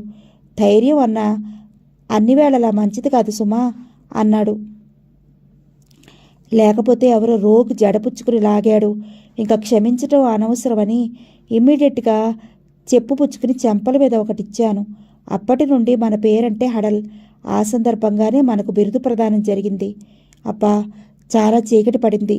మనం కబుర్లో పడితే ఈ రాత్రి తెల్లవారినా ఆశ్చర్యం లేదు, కానీ పద అని లేచాడు కృష్ణ. అలాగే కూర్చున్న సత్యను, ఇంకా అలాగే కూర్చున్నావా ఏంటి, లే అమ్మడు అన్నాడు. ఇదిగో అమ్మడు తిమ్మడు అని పిలిచావంటే నాకు ఒళ్ళు మంట తెలుసా అంది కోపంగా. నీ మీద అత్యంతమైన ప్రేమ పెరిగినప్పుడు అలా పిలుస్తూ ఉంటాను, కానీ లే మరి అన్నాడు వాచి చూస్తూ. లేవకుండా చెయ్యి అందివ్వమన్నట్లుగా తన చెయ్యి ముందుకు చాపింది. ఇంట్లోనే కాదు బయట కూడా అల్లరి చేస్తావే అని చేయి పట్టుకుని ఒక్కలాగు లాగాడు. ఆ విసురుకి ముందుకు తోలబోయి కృష్ణ గుండెల మీద పడింది. ఏయ్ ఏమిటి అల్లరి, ఎవరైనా చూస్తే అంది కొంటెగా కన్ను మీటుతూ. అబ్బా, గొప్ప బుద్ధిమంతురాలు బయలుదేరింది. అరే చూసావా, నువ్వు గుండెల మీద పట్టం కాదు కానీ తమరి నుదుట కుంకుమ నా వైట్ షర్టుని పావనం చేసింది అన్నాడు కర్చీఫ్తో తులుపుకుంటూ. ఆ ఛాన్సు, ఈ అనుభూతి అందరికీ వస్తుందేమిటి అంది. లాభం లేదు, నీకు తొందరగా పెళ్లి చేసేయాలి. ఆ పని చేసి పుణ్యం కట్టుకో, ఎంతైనా రుణపడి ఉంటాను. ఏ అంత తొందరగా ఉందా నీకు లేదా? ఎదురు ప్రశ్న వేసింది. నీతో మాట్లాడలేం కానీ నడు అన్నాడు హుషారుగా కబుర్లు చెప్తూ. లైట్ల వెలుగులో నడుస్తుంటే ఆ అనుభూతి ఎంతో బాగుంది సత్యకు. ఇద్దరూ లేపాక్షి ఎంపోరియంలోకి నడిచారు. గోల్డ్ కలర్ ఖజరీ హో సెట్ ఒకటి, వైట్ అజంతా సెట్ ఒకటి కొని సత్యకు ప్రజెంట్ చేశాడు కృష్ణ. థ్యాంక్స్ అంది. ఎందుకు? నీ టేస్ట్ చాలా గొప్పది. నేను మనసులో అనుకున్నదే కొన్నావు. నువ్వు మనసులో అనుకున్నది పైకి చెప్పాలి కానీ నీ మనసులో ఉంచుకుంటే నాకేం తెలుస్తుంది? చూడగానే ఆ బొమ్మలు నాకు నచ్చాయి, తీసుకున్నాను. అవే నీకు నచ్చాయి కాబట్టి సరిపోయింది. అయినా మనసు పడ్డ వస్తువును సొంతం చేసుకోకపోతే జీవితకాలం అంతా బాధపడవలసి ఉంటుంది. గుర్తుంచుకో అన్నాడు. ఎదుటి వ్యక్తి మనసులో ఉన్నది మనసు ద్వారా గ్రహించుకోవడంలోనే మనిషి ఔన్నత్యం వెల్లుడవుతుంది తెలుసా అంది. మనసుల భాష నాకు తెలియదు తల్లి అన్నాడు. మరేం తెలుసు అంది. తమరిని వెంటేసుకుని తిప్పటం, చేసే అల్లరి భరించటం. పూలమ్మేవాళ్ళు పోటీగా అమ్ముతున్నారు, మల్లెపూలు రాసులుగా పోసి. కావాలా అడిగాడు కృష్ణ. అన్యాయం, అందమైన ఆడపిల్లను బయటికి తీసుకువచ్చిన మగవాడివి పూలు కావాలా అని అడగటం చాలా తప్పు, కానీ తల్లో తురమకు అంది. ఇంకా నయ్యం, నడిబజార్లో చిక్కు తీసి జడవేయమన్నావు కాదు అంది. మల్లెపూలు కొని సత్యకిచ్చాడు. ఇల్లు చేరేసరికి రాత్రి 9 గంటలు దాటింది. ఇంటి నిండా బోరెడు బొమ్మలున్నాయి. మళ్ళీ ఎందుకే ఇవన్నీ వాడి చేత కొనిపించావు? డబ్బు దండగా అంది కూతుర్ని మందలిస్తూ జయలక్ష్మి. నేనేం అడగలేదు, మామయ్య కొన్నాడు. తప్పు తనది కాదన్నట్టుగా అంది. అవునక్క, నేనే కొన్నాను. పాపం సత్య అడగలేదు. దాన్నేం అనకు అన్నాడు కృష్ణ. సూట్ కేసు తెరిచి చీర, జాకెట్టు, ప్యాంటు, షర్టు తీసి జయలక్ష్మికి ఇచ్చాడు. ఏమిట్రా ఇవన్నీ అంది ప్రశ్నార్థకంగా చూస్తూ. నీకు బావకి బట్టలు. ఎందుకురా కృష్ణ ఇప్పుడు ఇవన్నీ? చిన్నవాడివి, మేము నీకు పెట్టాలి కానీ నువ్వు మాకు తేలేదని మాకెప్పుడూ ఉండదు అంది అభిమానం ఉట్టిపడే గొంతుతో. అక్క, మీ ఇద్దరి దృష్టిలో నేను ఇంకా చిన్నవాడినే అయినా అమ్మ నాన్న చిన్నతనంలో పోయినా పెద్దక్కకి నీకు నా మీద అభిమానం ప్రేమ ఉండబట్టే నా చదువు చెప్పించారు. ఫలితంగా నా కాళ్ళ మీద నిలబడే స్తోమత సంపాదించుకోగలిగానంటే కారణం మీరు కాదు. కానీ ఉద్యోగం వచ్చిన తర్వాత నేను మీకేమన్నా కొనగలిగానా? ఇన్నాళ్ళు నా చుట్టూరా ఉన్న సమస్యల పరిష్కారానికే సరిపోయింది. ఇప్పుడు నాకేమీ దిగులు లేదు, సంతోషంగా తెచ్చాను కాదనకు అన్నాడు నీడు నిండిన కళ్ళతో. మన పుట్టింటి పరిస్థితి నువ్వు ఈరోజు తలుచుకుని, నువ్వు ఈరోజు చదువుకుని ఉద్యోగస్తుడివయ్యి మాకు కానుకలు తెచ్చే స్థితికి ఎదిగావంటే నాకెంతో ఆనందంగా ఉందిరా అంది సంతోషంతో గొంతు మోగబోతుంటే. ఇప్పుడు ఇంక పెళ్లికి ఏం అభ్యంతరం చెప్పవుగా అంది చిరునవ్వుతో. ఆహా, నా సమస్యలన్నీ పరిష్కారమయ్యాయి. ఆడపెళ్లివారు మీరు ముహూర్తం పెట్టించడం తరువాయి. కళ్ళు మూసుకుని తాళి కట్టేస్తాను అన్నాడు. జాగ్రత్త మావయ్య, కళ్ళు మూసుకున్నావంటే పెళ్లి కూతురికి బదులుగా పురోహితుడికి కట్టే ప్రమాదం ఉంది అంది పకపక నవ్వుతూ సత్య. పోవే నీ అల్లరి మాటలు అంది జయలక్ష్మి. పర్వాలేదులేవే, కళ్ళు మూసుకున్న నా దగ్గర నువ్వుంటావుగా అన్నాడు కృష్ణ. నేను లేకుండా పెళ్లి జరుగుతుందా అంది. ఏ రోజు కృష్ణ? ఏరోయ్ కృష్ణ, ఎప్పుడొచ్చావు? నాకు కనపడేది ఇప్పుడా అన్నాడు అప్పుడే లోపలికి వస్తున్న ప్రభాకరం. ఆ మాట అడగవలసింది నన్ను కాదు బావా, మీ అమ్మాయిని. సాయంకాలం నువ్వు వచ్చే వేళకి నన్నింట్లో లేకుండా చేసింది అదే అన్నాడు సత్యని చూపిస్తూ. ప్రత్యక్ష సాక్షిని ఎదురుగా నువ్వుండి నా కూతురిని అడగమనడంలో నీ ఉద్దేశం అన్నాడు ప్రభాకరం. మీ క్రాస్ ఎగ్జామినేషన్ బాగానే ఉంది కానీ ఇది మన ఇల్లండి, కోర్టు కాదు. వాడు ముద్దాయి, అంతకన్నా కాదు అంది జయలక్ష్మి. ఆ సంగతి నాకు తెలుసు కానీ నువ్వు అసలు మిసెస్ ప్రభాకరమేనా అన్నాడు చమత్కారంగా భార్యని. ఆ మాటకు అందరూ కొల్లును నవ్వారు. 10 దాటుతోంది అంది డైనింగ్ టేబుల్ మీద సత్తుతున్న జయలక్ష్మి. చూసారా డాడీ, మామయ్య పెసరట్టు అని అన్నాడో లేదో అమ్మ వేసింది. ఎంతైనా తమ్ముడంటేనే ప్రేమ అంది సత్య తండ్రితో ఫిర్యాదుగా. అవును సత్య, మీ అమ్మకి పుట్టింటి తరఫు వాళ్ళు వస్తే మనం కనపడతామా అంటూనే హాట్ ప్యాక్లో నుంచి పెసరట్లు తీసి తన ప్లేట్లో వేసుకున్నాడు ప్రభాకరం. అవి మావాడి కోసమే అన్నారుగా, మరి మీరెందుకు వేసుకున్నారు అంది చెంచాతో నెయ్యి వేస్తూ జయలక్ష్మి. ఆ అల్లం పెసరట్లు తిని చాలా రోజులైంది, పైగా నువ్వు బాధపడతావని అన్నాడు. ఇదిరా కృష్ణ, ఆయనతో కలిసి దాని అల్లరి ఎక్కువ అవుతుందనుకో, భరించలేకపోతున్నాను అంది. ఓ పంచే అక్క, కొన్నాళ్ళ పాటు నాతో వచ్చే, వాళ్ళ పాటలు వాళ్ళు పడతారు. ఒరే బాబు, ఆ సలహా మాత్రం ఇవ్వకు, మేము కాల్చుకునేది గిన్నెలు కావు చేతులు అన్నాడు జోక్గా ప్రభాకరం. బిగ్గరగా నవ్వాడు కృష్ణ. అబ్బా, అక్కయ్య అంటే ఎంత ప్రేమ అంది సత్య. అసలు విషయమే మర్చిపోయాను, మన కృష్ణ పెళ్లికి ఒప్పుకున్నాడండి అంది ఆనందంగా జయలక్ష్మి. ఇప్పుడు కొత్తగా ఒప్పుకునేదేముంది జయ, కృష్ణకి అమ్మాయికి ఎప్పుడో అనుకున్నదేగా అన్నాడు ప్రభాకరం. ఆ సంగతి అందరికీ తెలుసు కానీ ముహూర్తం పెట్టించమని వాడి నోటితో వాడి నాళ్ళకి చెప్పాడు అంది జయలక్ష్మి. వెరీ గుడ్, అయితే ముహూర్తం పెట్టించే ప్రయత్నాలు చూస్తాను అన్నాడు ప్రభాకర్. సత్య మనసు అనిర్వచనీయమైన ఆనందంతో నిండిపోయింది. ఆ ఆనందంతోనే ఆకలి చచ్చిపోయి కంచంలో అటు ఇటు రాయసాగింది. ఈ విషయం మీ అక్కయ్యతో చెప్పాలి కదా అన్నాడు ప్రభాకరం. దాందే ఉంది, మన మాట తను మాత్రం కాదంటుందా అంటూ కృష్ణ చెప్తాడు. పెళ్లిని గురించిన మాటలు సాగుతుంటే సిగ్గుతో తన గదిలోకి వెళ్ళింది సత్య. డైరీ తీసి రాయటం మొదలుపెట్టింది. నేను కోరుకున్న వ్యక్తితో నా వివాహం జరగబోతోంది. గాంధీ హిల్ మీద మామయ్య అభిప్రాయం తెలుసుకున్నాను అని రాసి వరుసగా కింద ఐ లైక్ కృష్ణ అంకుల్. నేను కృష్ణ మామయ్యని ప్రేమించాను, ప్రేమిస్తున్నాను, ప్రేమిస్తూనే ఉంటాను. హిందీ, ఇంగ్లీష్, తెలుగు 3 భాషల్లోనే రాసుకుంది. మరోసారి చదువుకుంది. తనివి తీరదన్నట్లుగా గుండెలకి హత్తుకుని కుందా డైరీని. ఏమిటి రాస్తున్నావు అన్నాడు సత్య గదిలోకి వచ్చిన కృష్ణ. డైరీ ఏది ఇటివ్వు, ఏం రాస్తున్నావో చూస్తాను అన్నాడు సత్య చేతిలోని డైరీ అందుకోబోతూ. పరాయి వాళ్ళ డైరీ చూడటం మంచి లక్షణం కాదు అని డైరీని తీసి తన బుక్స్ ఉన్న ర్యాక్లో పెట్టింది. అయితే నేను కూడా పరాయివాణ్ణేనా అన్నాడు. కొన్నాళ్ళ వరకు అంతే. ఎన్నాళ్ళు ఆ కొన్నాళ్ళు అన్నాడు. నీకే తెలుస్తుందిలే. అవును, కానీ ఇన్విటేషన్ ప్రింట్ అవ్వగానే ముందుగా నాకు పంపే, ఇక నా ఫ్రెండ్స్ అందరికీ ఇవ్వాలి అంది సత్య. అలాగే అన్నాడు వీక్లీ తిరిగేస్తున్న కృష్ణ. మళ్ళీ ఏదో చెప్పింది. సరే అలాగే అన్నాడు, ఈసారి కూడా పుస్తకంలోంచి తలెత్తకుండా. ఏమిటా సరే, ఇందాక నుంచి చూస్తున్నాను, నాకంటే కూడా నీకు ఆ పుస్తకం అంత ఇంట్రెస్టింగ్గా ఉందా అని చేతుల్లో నుంచి బుక్ లాగి అవతలికి కిరువాటు పెట్టింది. కాసేపు చదవనిద్దు బ్రతిమలాడాడు కృష్ణ.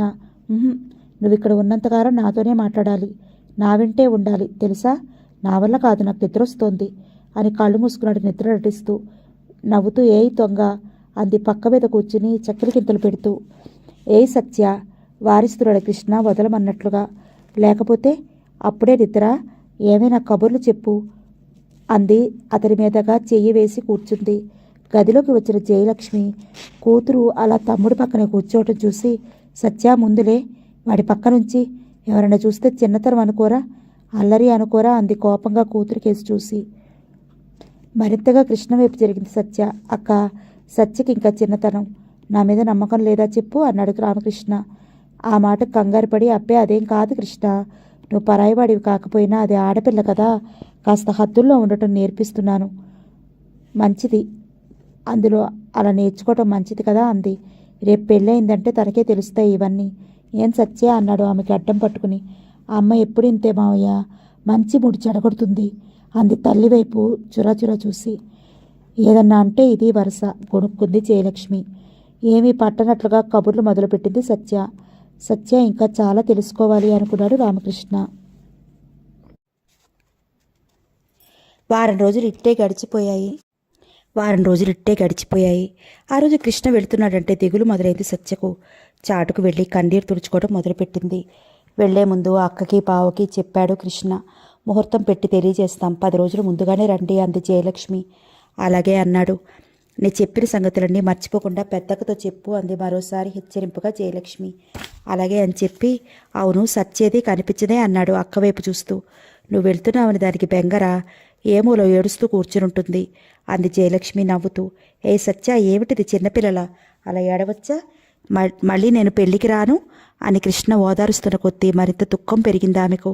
బావుంది, నేను వెళ్తుంటేనే ఇంతగా ఏడుస్తున్న దానివి, రేపు అప్పగింతలు జరుగుతున్నా కూడా అమ్మా నాన్నలను వదిలి వెళ్ళనని ఇంకెంత ఏడుస్తావో పిచ్చిదానా అంది మృదువుగా. ఆమె తల నిమిరాడు. వస్తున్న ఏడుపును ఆపుకుంటూ, మరైతే తప్పకుండా వస్తాను అని ఒట్టేయి అంది దిగులుగా కృష్ణ వైపు చూస్తూ. పెళ్లి కొడుకు రాకుండా ఎక్కడైనా పెళ్లి జరుగుతుందా? నేను 10 రోజుల ముందుగానే లీవ్ పెట్టి వస్తాను. ఎవరైనా చూస్తే నవ్వుతారు కానీ ముందు లేచి వెళ్ళి కళ్ళు తుడుచుకో. పూర్తయ్యాయా నీ అప్పగింతలు అంది జయలక్ష్మి. ఆహా, ఏమో అనుకున్నాను కానీ నీ కూతురు చాలా అమాయకురాలక్క. రేపు పెళ్లినాడు మిమ్మల్ని వదిలి వెళ్ళాలంటే ఇంకెంత ఏడుస్తుందో సత్య. కన్నీటితో చిన్నపాటి పిల్లకాలువైనా ఏర్పడకపోదు అన్నాడు నవ్వుతూ. ఆ మాటలకు తల్లితో పాటు సత్య కూడా నవ్వింది సిగ్గుగా.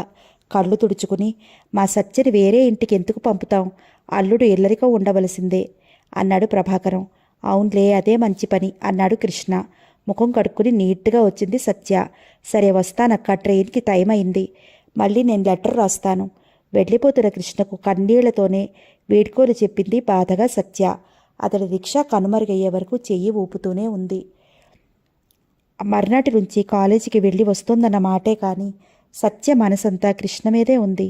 వారం రోజులైంది కృష్ణ ఊరికి వెళ్ళి. తండ్రి ముహూర్తం పెట్టించిన డేట్ చెప్తుంటే సత్య మనసు సంతోషంతో పులకించిపోయింది. అంటే ఇంకొక 20 రోజులు మాత్రమే ఉంది. కృష్ణ మామయ్యతో తన పెళ్లి జరగబోతోందంటే ఆకాశంలో విహంగంలా ఉంది మనసు. అమ్మ నాన్న పెళ్లి గురించి కబురు చెప్పుకుంటూ ఉంటే వినటానికి 2 చెవులు చాలటం లేదు ఆమెకు. తన పెళ్లి విషయం ఫ్రెండ్స్తో చెప్దామనిపించి కూడా ఒక్కసారిగా శుభలేఖలు పంచి వాళ్ళందరినీ సడన్గా సర్ప్రైజ్ చేద్దామని ఆగిపోయింది. పరీక్షలు దగ్గర పడుతున్నా మనసు చదువు మీద లగ్నం కావటం లేదు. ఒక్కొక్క రోజు దగ్గర పడుతున్న కొద్దీ టెన్షన్ మరింత పెరగసాగింది. ఆ రోజు సత్య కాలేజీ నుంచి రాగానే కృష్ణ శుభలేఖలు పంపాడు. నీ గదిలో పెట్టాను అని తల్లి అన్న మాటలు విని సత్యముఖం వెలుగు పువ్వులా అయింది. ఒక్క ఉదుటిన తన రూంలోకి పరుగు తీసి చేతిలోని బుక్స్ తీసి మంచం మీద గిరాటు వేసింది. ఎదురుగా ఉన్న ప్యాకెట్టు అందుకుంది. ఆతృతగా విప్పింది. మోడల్ చాలా బాగుంది అనుకుంది. ఓపెన్ చేసిన ఆమె ముఖం ఒక్కసారిగా వివరణమైపోయింది. నిశ్చేష్రాలయ్యింది. ఒక్కసారిగా కళ్ళు గిర్రును తిరిగాయి.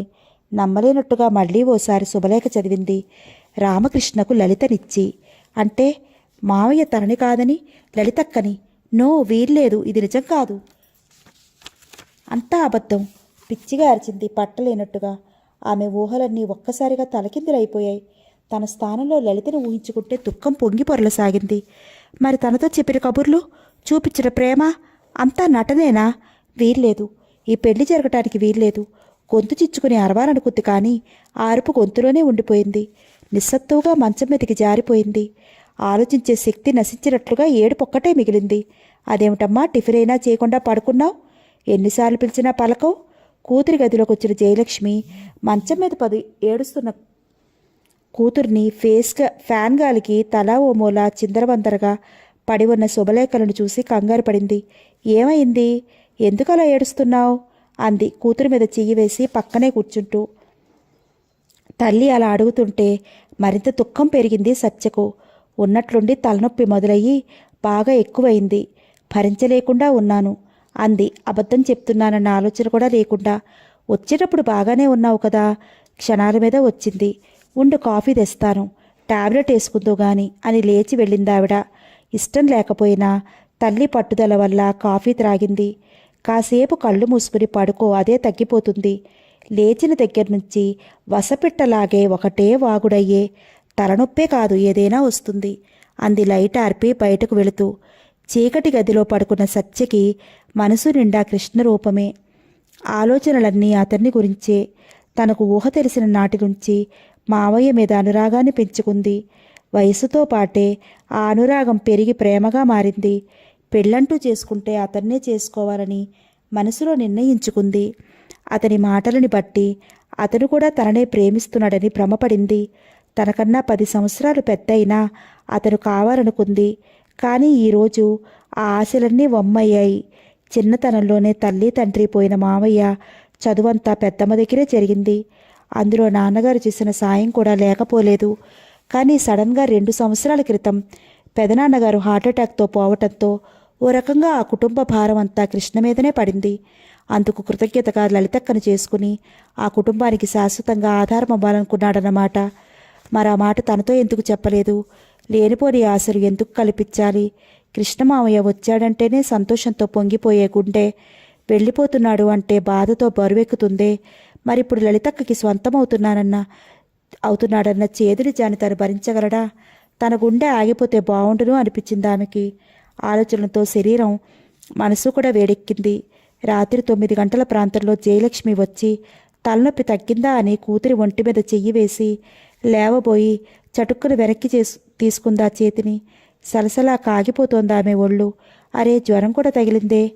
చక్కగా కాలేజీ నుంచి వచ్చిన పిల్లకు ఉన్నట్టుండి ఇలా వచ్చిందేమిటి అన్న గాబరాతో అప్పటికేవో ఇంట్లో ఉన్న మాత్రలే వేసింది.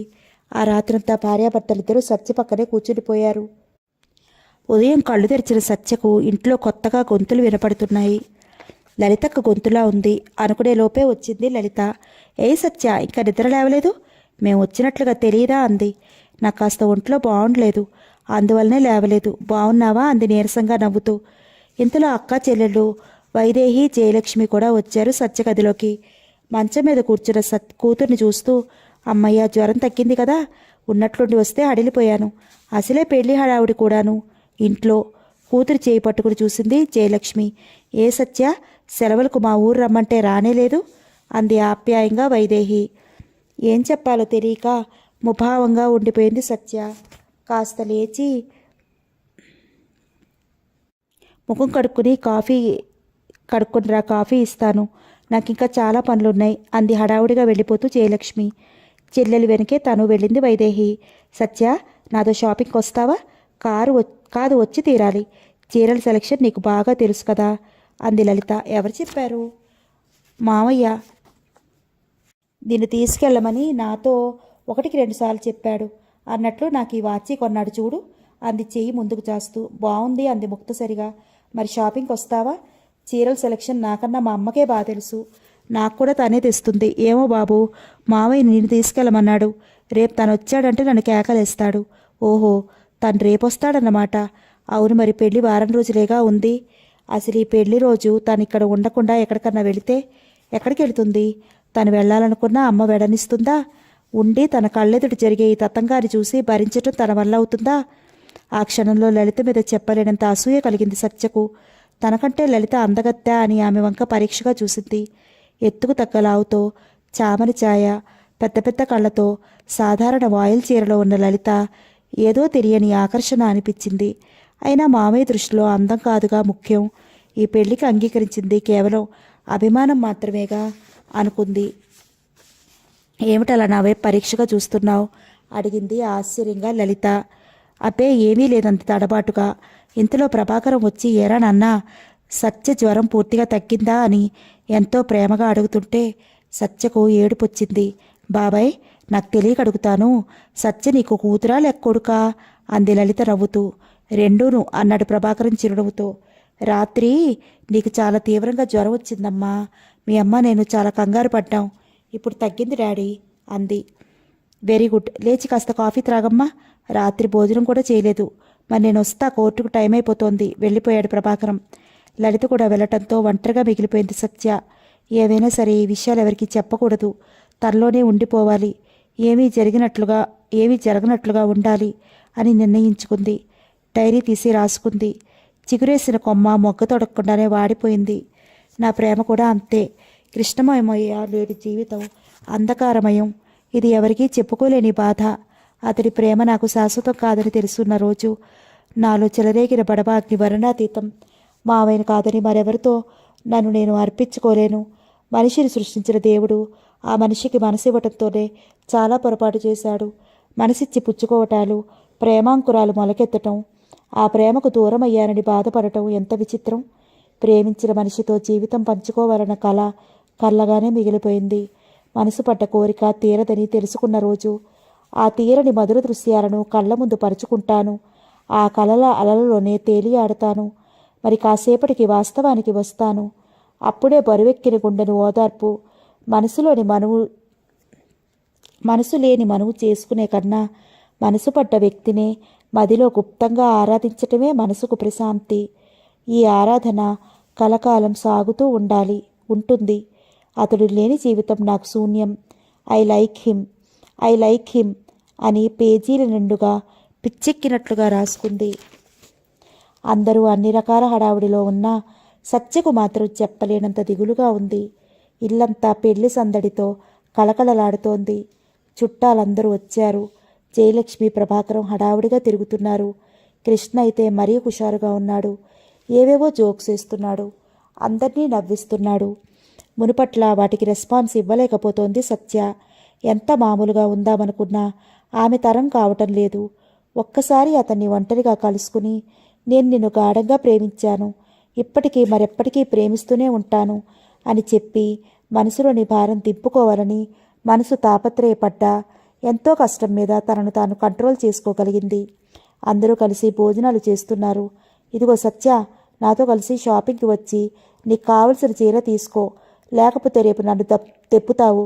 కనీసం నీ పెళ్లికి నాకు చీరైనా కొన్నావా అని అన్నాడు కృష్ణ. నా కూతురు అలా సాధించే రకం కాదు. ఆ విషయంలో మాత్రం నా పోలికొచ్చింది, మీ అక్కలా కాకుండా అన్నాడు భార్య వైపు చూస్తూ ప్రభాకరం. అంటే రోజు మీరు నా సాధింపులతో పొడువు అవుతున్నారన్నమాట అంది చిరుకోపంగా జయలక్ష్మి. ఆ మాట డైరెక్ట్గా అన్నానా?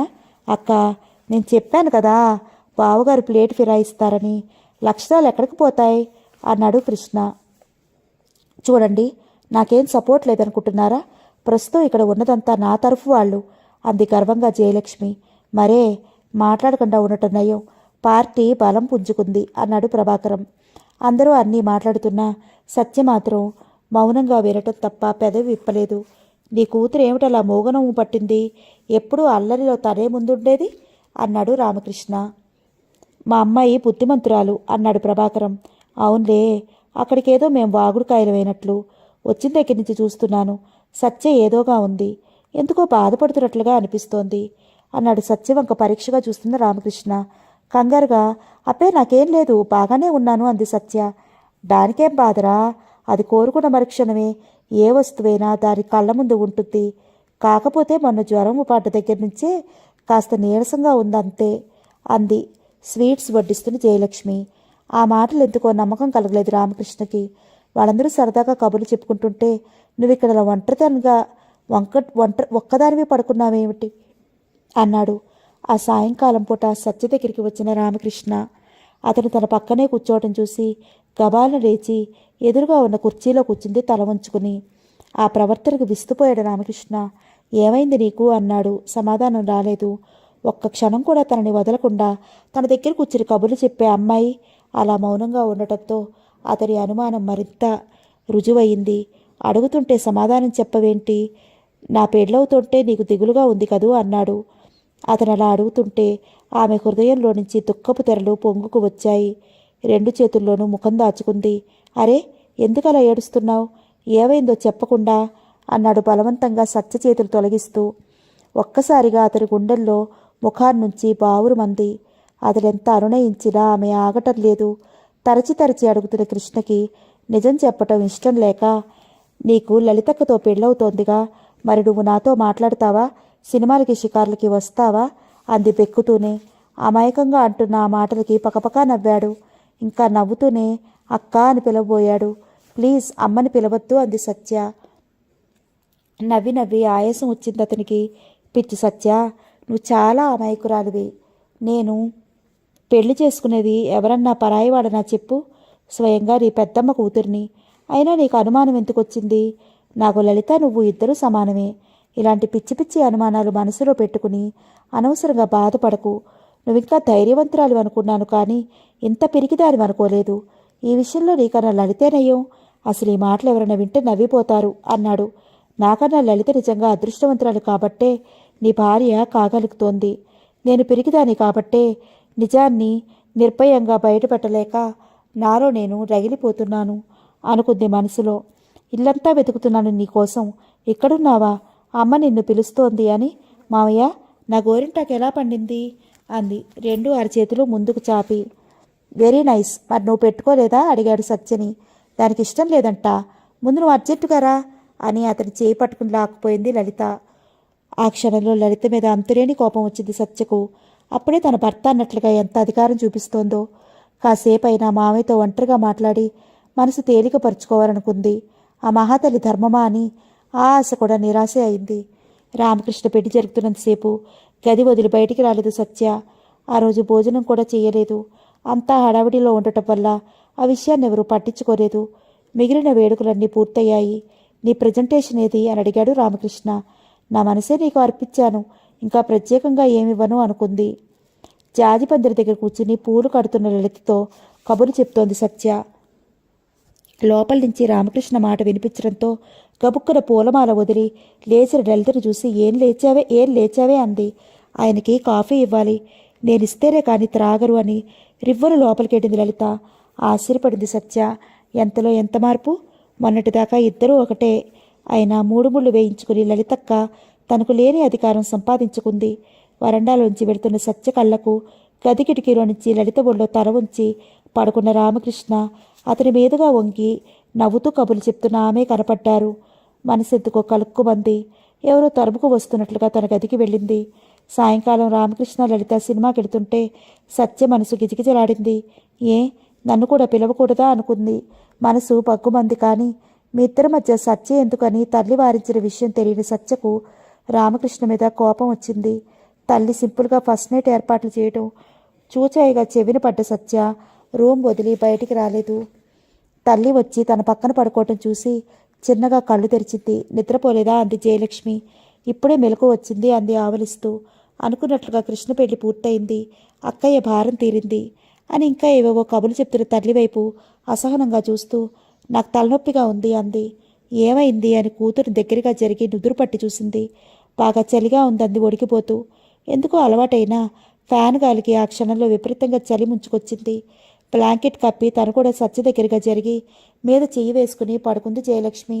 అలసిన జయలక్ష్మి కాసేపటికే నిద్రలోకి జారిన మనసులోని ఆలోచనలను పారద్రోలి గట్టిగా కళ్ళు మూసుకుని తల్లి గుండెల్లో ముఖం దాచుకుని ఎప్పటికో నిద్రకు చేరువయ్యింది.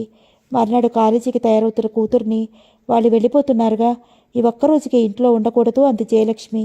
ఆ మాటలు కాదనలేకపోయింది. లలిత కొత్త సంసారానికి అవసరమైనవన్నీ కొంది జయలక్ష్మి.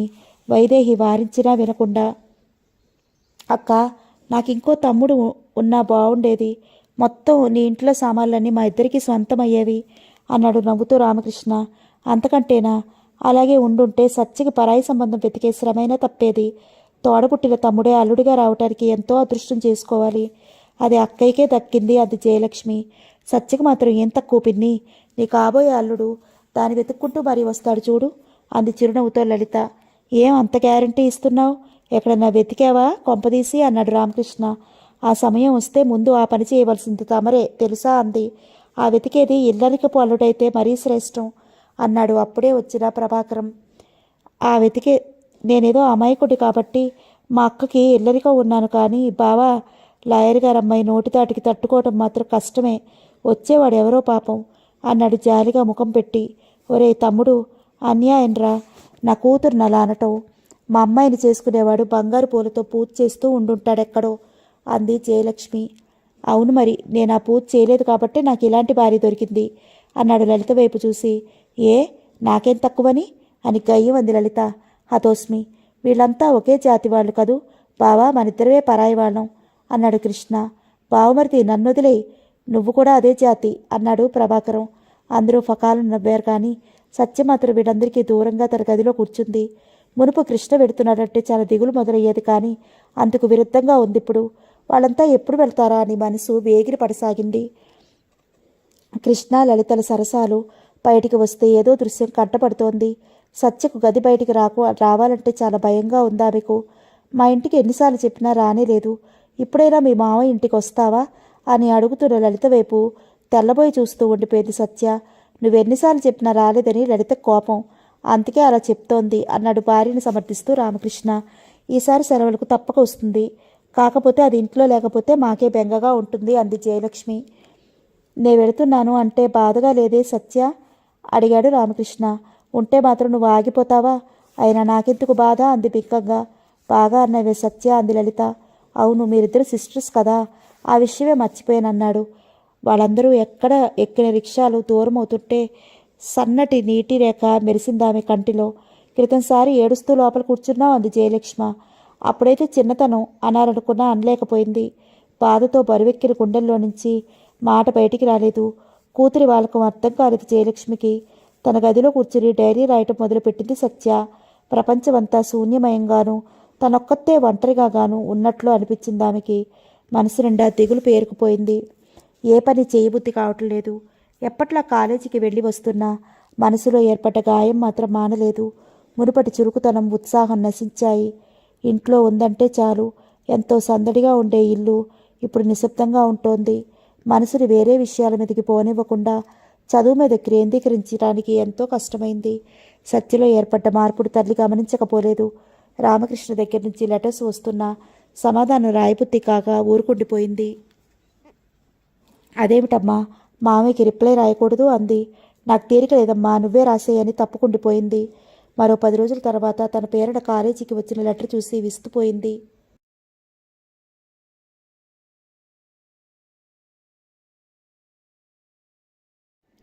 ఇమీడియట్గా రిప్లై రాయకపోతే తను బయలుదేరి వస్తానని రాసిన ఆ లెటర్కి తప్పనిసరిగా ఏదో జవాబు రాసింది.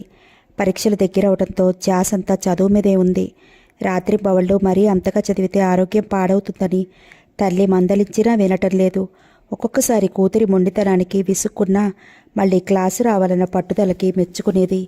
సత్య పరీక్షలు పూర్తయ్యాయి. హైదరాబాద్ వెళతావా అని అడిగింది జయలక్ష్మి. లేదమ్మా, నాకు వెళ్ళాలనిపించడం లేదు, నిన్ను వదిలి ఉండలేను అంది సూటిగా మాట వదులుతూ. మరింకేం మాట్లాడేది జయలక్ష్మి. రోజులు చప్పగా గడుస్తున్నాయి సత్యకి.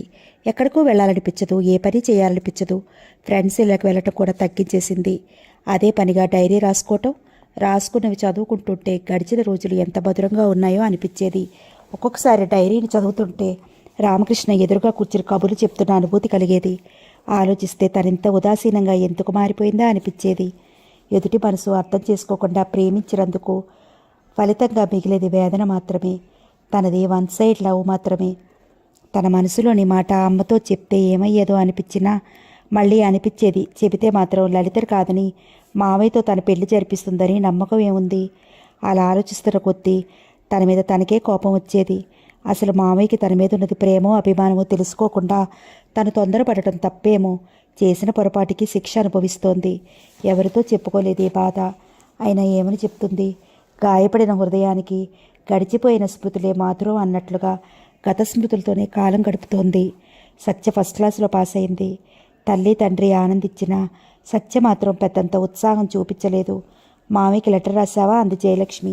ఇదేమంత గొప్ప విషయమని రాయటానికి అంది తల్లి మాట తోసిపుచ్చుతూ.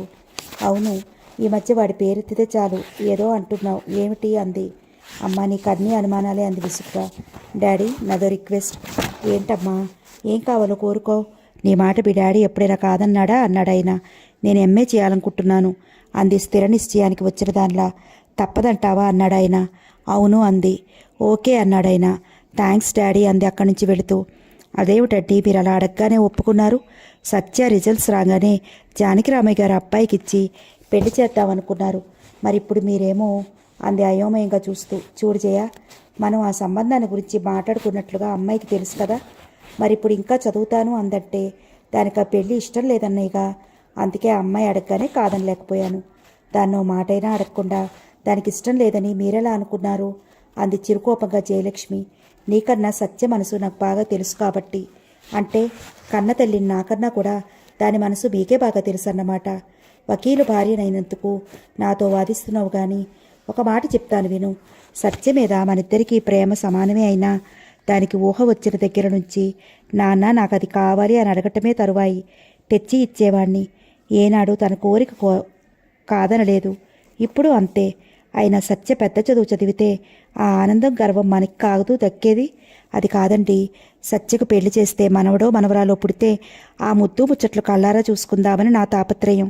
అంతేగాని అది పైకి చదువుకుని వెళుతుంటే నాకు మాత్రం ఆనందం కాదు అంది. ఇంకా మన ముద్దు ముచ్చట్లే తీరలేదు. నీతో పెళ్ళవగానే ప్రేమయాత్రకు వెళదాం అనుకున్నాను. ఆ కోరిక తీరకుండానే అర్జెంటుగా సత్య పుట్టుకొచ్చింది. మళ్ళీ రెండోసారి ఆ అవకాశమే లేకుండా పోయింది అన్నాడు భార్యకు జరిగిన ఆపరేషన్ గుర్తుకొచ్చి. అప్పటి నుంచి కోర్టులు కేసులు అని ఇంటి విషయాలు పట్టించుకోవడానికే క్షణం తీరికలేదయ్యే. అంతేనా అంది నవ్వుతూ. అన్యాయం చేయ, కాసేపు సరదాగా కబుర్లు చెప్పుకుందామంటే ఆ అమ్మాయి వస్తుందంటావు, సినిమాకి రమ్మంటే సత్య చూస్తే బాగుండదంటావు. ఇప్పుడే ఇలా అంటున్నావు, రేపు అల్లుడు వస్తే నా ముఖం కూడా చూడవని భయంగా ఉంది. చాలండి, అసలు విషయం దాటేసి ఏవేవో కబుర్లు చెప్తున్నారు అంది. ఉన్నమాటంటే ఇది వరుస అన్నాడు. కూతురు చదువుతున్నందుకు ఆనందం అనిపించినా పెళ్లి వాయిదా పడ్డందుకు నిరుత్సాహంగా ఉంది ఆవిడికి. ఎందుకైనా మంచిదని ఓసారి సత్యను కూడా అడగాలనిపించి మనసు పట్టగా అడిగింది. నాకిప్పుడే పెళ్లి చేసుకోవాలని లేదమ్మా, ముందు చదువు పూర్తవ్వాలి అంది. చదువుతున్న పుస్తకంలో నుంచి తల కూడా ఎత్తని సత్య. ఇంకేం మాట్లాడుతుంది జయలక్ష్మి? ఎంఏలో జాయిన్ అయింది సత్య. డైలీ గుంటూరు వెళ్ళి రావటం, కొత్త వాతావరణం, యూనివర్సిటీలో ఫ్రెండ్స్, క్షణం కూడా తిరిగి ఉండటం లేదు. రామకృష్ణ గుర్తుకు వచ్చినా అది క్షణికం మాత్రమే, కానీ ఆ క్షణంలోనే అనిపించేది తనిలా చదవటానికి కారణం అతనేనని. ప్రస్తుతం ఆమె ధ్యాసంతా చదువు మీదనే ఉంది. సడన్గా ఒకరోజు రామకృష్ణ వచ్చాడు. నాకు లెటర్స్ రాయకూడదని శపథం పూనావా ఏమిటి? అవును, బాగా చిక్కిపోయావు. నా మీద బెంగతో కాదు కదా అని అడుగుతుంటే చిరునవ్వే సమాధానం వచ్చింది అతనికి. అసలే అంతంత మాత్రపు తిండి, దానికి సాయం పొరుగురు వెళ్ళి రావటం, ఈ చదువు ఒకటి అంది జయలక్ష్మి. సత్యలో బాగా తేడా కనిపిస్తోంది అన్నాడు పరీక్షగా చూస్తూ. నాకేం కాలేదు, నేను బాగానే ఉన్నాను, కానీ లలితకి ఎలా ఉంది? పెద్దమ్మ బాగుందా అంది టాపిక్ మార్చేసే ప్రయత్నం చేస్తూ. ఆహా, అందరూ బాగానే ఉన్నారు, నువ్వు త్వరలోనే పిన్నివి కాబోతున్నావు అన్నాడు. కంగ్రాచులేషన్స్ అంది. ఈ విషయం ఇన్నాళ్ళు చెప్పలేదేమిట్రా అంది జయలక్ష్మి సంతోషంగా. వచ్చినప్పుడు చెప్పొచ్చని లెటర్ రాయలేదన్నాడు. అమ్మా, మావయ్య సిగ్గుపడుతున్నట్లున్నాడు. మధ్య వాడికెందుకు సిగ్గు అంది జయలక్ష్మి. వంట పని మీద లోపలికి వెళ్ళింది జయలక్ష్మి. సత్య మౌనంగా పుస్తకం చూస్తూ కూర్చుంది. సత్య అని పిలిచాడు. ఏమిటి అంది. నీలో ఏదో తెలియని మార్పు కనపడుతోంది. ఎందుకు అలా ఉన్నావు? ఏమీ లేదు. కాదు, ఏదో ఉంది. మునుపు నేనొస్తే ఈ ఇల్లంతా నవ్వులు అల్లరితో దద్దరిల్లిపోయేది. నా దగ్గర చేరి ఎన్ని కబుర్లు చెప్పేదానివి. ఒక్క క్షణమైనా నన్ను వదిలి ఉండేదానివా? మరి ఇప్పుడు ఎందుకు ఇలా ఉన్నావు? నేను గమనించడం లేదనుకో. మన మానుపడుతున్న గాయం మళ్ళీ రేపినట్లు అనిపించింది. మునుపట్ల నీ దగ్గర కూర్చుని మాట్లాడుతుంటే ఇప్పుడు లలితక్క ఊరుకుంటుందా? అప్పుడంటే చిన్నతనం తెలియక అమ్మ వారిస్తున్నా వినేదాన్ని కాదు. పెళ్ళయ్యాక ఎవరి పరిధిలో వారు ఉండటం మంచిది. అంటే అంతగా ఎదిగిపోయావన్నమాట. ఒక్కసారిగా ఎదిగిపోవటమే కాదు, నేను ఎంతగా నలిగిపోతున్నానో నీకేం తెలుసు అనుకుంది. నువ్వు ఇలా మోగనోము పట్టి మౌనంగా కూర్చుంటే నేను అసలు మీ ఇంటికే రాను తెలుసా అన్నాడు బెదిరింపుగా. అంటే నువ్విక్కడికి నా కోసమే వస్తున్నావా? మా అక్క కోసం కాదా అంది. ఈరోజు నీ మాటలు చాలా ఆశ్చర్యంగా ఉన్నాయి. అసలు నిన్ను చూస్తుంటే మా సత్యేనా అనిపిస్తోంది, అనుమానం కూడా వేస్తోంది అన్నాడు ఆమె చెంపల్ని 2 చేతులతో పట్టుకుని ముఖంలోకి చూస్తూ. ప్లీజ్, దయచేసి ఇక ముందెప్పుడు అలాంటి చనువు చూపించకు. లలితక్క చూస్తే బాగుండదు అతని నుంచి దూరంగా జరిగి అంది. ఒక్కసారిగా అప్రతిభుడయ్యాడు. తేరుకుని లలిత నిన్నేమైనా అందా అన్నాడు. లలిత నన్నేమంటుంది? కానీ నువ్వు దానికి భర్తవు. తాళి కట్టిన వాడి ప్రేమనంతా తనకే దక్కించుకోవాలని ప్రతి భార్య ఆరాటపడుతుంది. అలా పడటం సహజం. పరిధి దాటితే పర్యవసానం ఎలా ఉంటుందో ఊహకందని విషయం అంది. ఆ మాటల్లోని గూఢార్థం అతని గుండెల్ని సూటిగా తాకింది. ఆమె ఎందుకు ఇలా ప్రవర్తిస్తోంది? ఎంత ఆలోచించినా అతనికి అర్థం కాలేదు. ఎవరినన్నా ప్రేమించిందా? ఆ ప్రేమ విఫలమైందా అనిపించినా సత్య అలాంటి పిచ్చి పనులు చేయదని, చేసినా చెప్పే ధైర్యం ఉందని గట్టిగా నమ్మకం ఉంది. చేసినా చెప్పే ధైర్యం ఉందని కూడా గట్టి నమ్మకం ఉంది. కానీ ఏమిటి జరిగిందన్నది మాత్రం అంతుపట్టకుండా ఉంది. ఒకవేళ లలిత ఏమన్నా అన్నదా అన్న అనుమానం కూడా ఏర్పడకపోలేదు. సత్య మనసులో ఏర్పడ్డ వైరాగ్యానికి కారణం మాత్రం తెలియటం లేదు అతనికి ఎప్పటిసార్లా కాకుండా ఈసారి నిరుత్సాహంగా ఉండిపోయాడు. ఎంతో ఆప్యాయంగా మాట్లాడుతున్న కృష్ణతో తన మనసు విప్పి మాట్లాడలేకపోయింది. జరిగింది చెప్పలేకపోతోంది. తన ప్రవర్తనను వేరేగా అర్థం చేసుకుంటున్నాడు అతను. ఎన్నాళ్ళు ఈ బాధ? కనుల నీరు చిలికితే మనసు తేలికవునులే అన్నట్లు హృదయంలోని భారం తీరటానికి ఆ మార్గమే అనుసరించవలసి వచ్చింది. కూతుర్ని చూసిన జయలక్ష్మి చిన్నగా నవ్వుకుంది. ఇంకా దీనికి అలవాటు పోలేదు. ఏమిటో కృష్ణ అంటే అంతులేని ఆపేక్ష అనుకుంది. హైదరాబాద్లో నాకు తెలిసిన వాళ్ళు బిల్డింగ్ అమ్ముతున్నారు, కొందాం అనుకుంటున్నాను. నీ అభిప్రాయం ఏమిటి అన్నాడు ప్రభాకరం. మనం ఉండేది ఇక్కడైనప్పుడు అక్కడికి ఎందుకండి అంది జయలక్ష్మి. నీ మాట కరెక్టే అనుకో, కానీ వస్తున్న అవకాశం పోగొట్టుకోవడం మంచిది కాదు. మన అమ్మాయి పేరున కొనాలని ఉంది. సరే, మీకు అంతగా కొనాలనుకున్నప్పుడు కొనేయండి. సత్యను కూడా ఓ మాట అడిగి అని కూతుర్ని పిలిచాడు. అది మాత్రం ఏమంటుంది మీ పిచ్చిగాని అంది జయలక్ష్మి. జయ, మనకు కొడుకైనా కూతురైనా అదే. అందుకే తన అభిప్రాయం కూడా అడగటం మంచిది. ఏమిటి డాడీ పిలిచారు అంది సత్య తండ్రి చెప్పిన విషయాన్ని గురించి ఆలోచిస్తూ. హైదరాబాద్లోనా అంది. అవునమ్మా, నీకు ఇష్టం లేదా చెప్పు, మానేస్తాను. సిటీలో ఇల్లు ఉండటం మంచిదే అనుకోండి, అయినా మీ ఇష్టం అంది అభిప్రాయం అమ్మా నాన్నలకే వదులుతూ. నాకు తెలుసమ్మా నువ్వు ఆ మాట అంటావని, రేపే అడ్వాన్స్ ఇస్తాను. కృష్ణతో ఓ మాట చెప్తే బాగుంటుందేమో అంది జయలక్ష్మి. ఆ పని ఎప్పుడో జరిగింది రేవోయ్. వాడు చూసి బాగుందని చెప్పిన తర్వాతే నా అభిప్రాయం బలపడింది. అమ్మయ్య, వాడు చూశాడంటే ఇంకేం మాట్లాడక్కర్లేదు. ఏమిటో ఆ నమ్మకం. కృష్ణకి అన్ని విధాలా నచ్చితే గాని ఒప్పుకోడు. అక్కడి నుంచి అవును అని వచ్చిందంటే నాకేం అనుమానం ఉండదు. తమ్ముడు మీద ఉన్న నమ్మకం కట్టుకున్న భర్త మీద లేదు కదా అన్నాడు ప్రభాకరం. భార్య పైట చెంగు పట్టుకుని ఉష్ నెమ్మది సత్య వింటుంది. అల్లుడొచ్చే వయసు వచ్చినా అల్లరి మాత్రం పోలేదు అంది సుతారంగా కొంగు విడిపించుకుంటూ. నాకు ఆ మాత్రం తెలుసులేవోయి భార్యామణి. అయినా అమ్మ నాన్న మాట్లాడుకుంటుంటే అక్కడే ఉండేటంత కుసంస్కారేం కాదు నా కూతురు అన్నాడు గర్వంగా. నమ్మకం లేకపోతేనే ఇన్నాళ్ళు కాపురంలో ఎన్నడైనా మీ మాటకు ఎదురు చెప్పానా అంది భర్త వైపు అనురాగంగా చూస్తూ.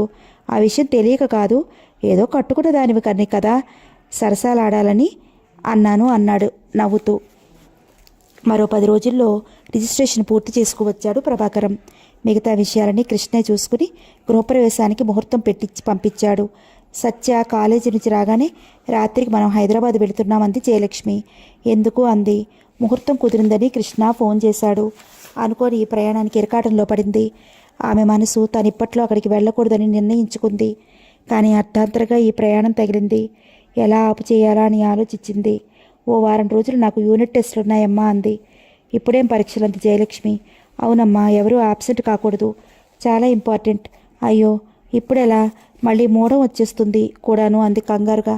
నేను రాకపోతేనేమమ్మా, నాన్నగారు నువ్వు ముఖ్యం, మీరెళ్ళి రండి అంది సమస్యను తేలిగ్గా పరిష్కరిస్తూ. నీ ముఖం, నువ్వు రాకుండా ఎలా అమ్మా? శుభమా అని కొత్త ఇంట్లోకి వెళుతుంటే ముందుగా నాకు ఆ విషయం తెలుసుంటే ముహూర్తం క్యాన్సిల్ చేయించేదాన్ని. నాకు సడన్గా ఈరోజే చెప్పారు.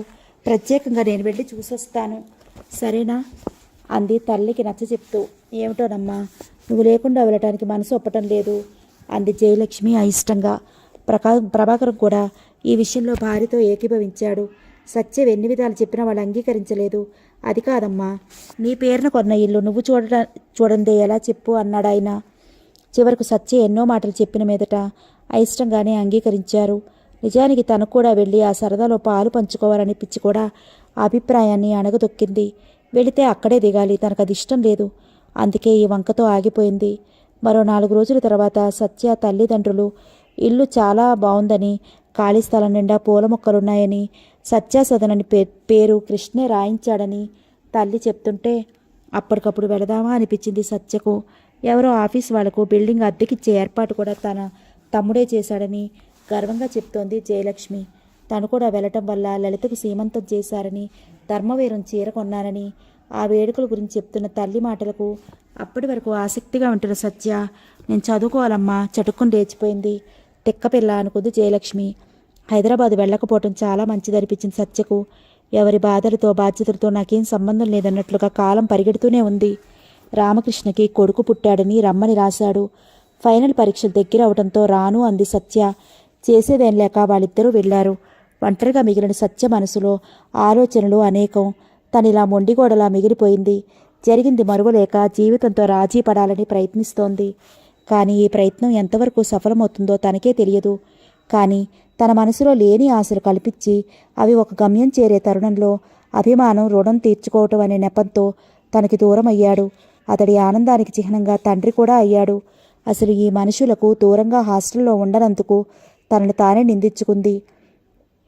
తల్లి వెళ్ళినందుకు కోపం రాదు, కానీ అక్కడ విషయాలు 1కి 2 సార్లు చెప్తుంటే విసుగు కోపం వస్తాయి ఆమెకి.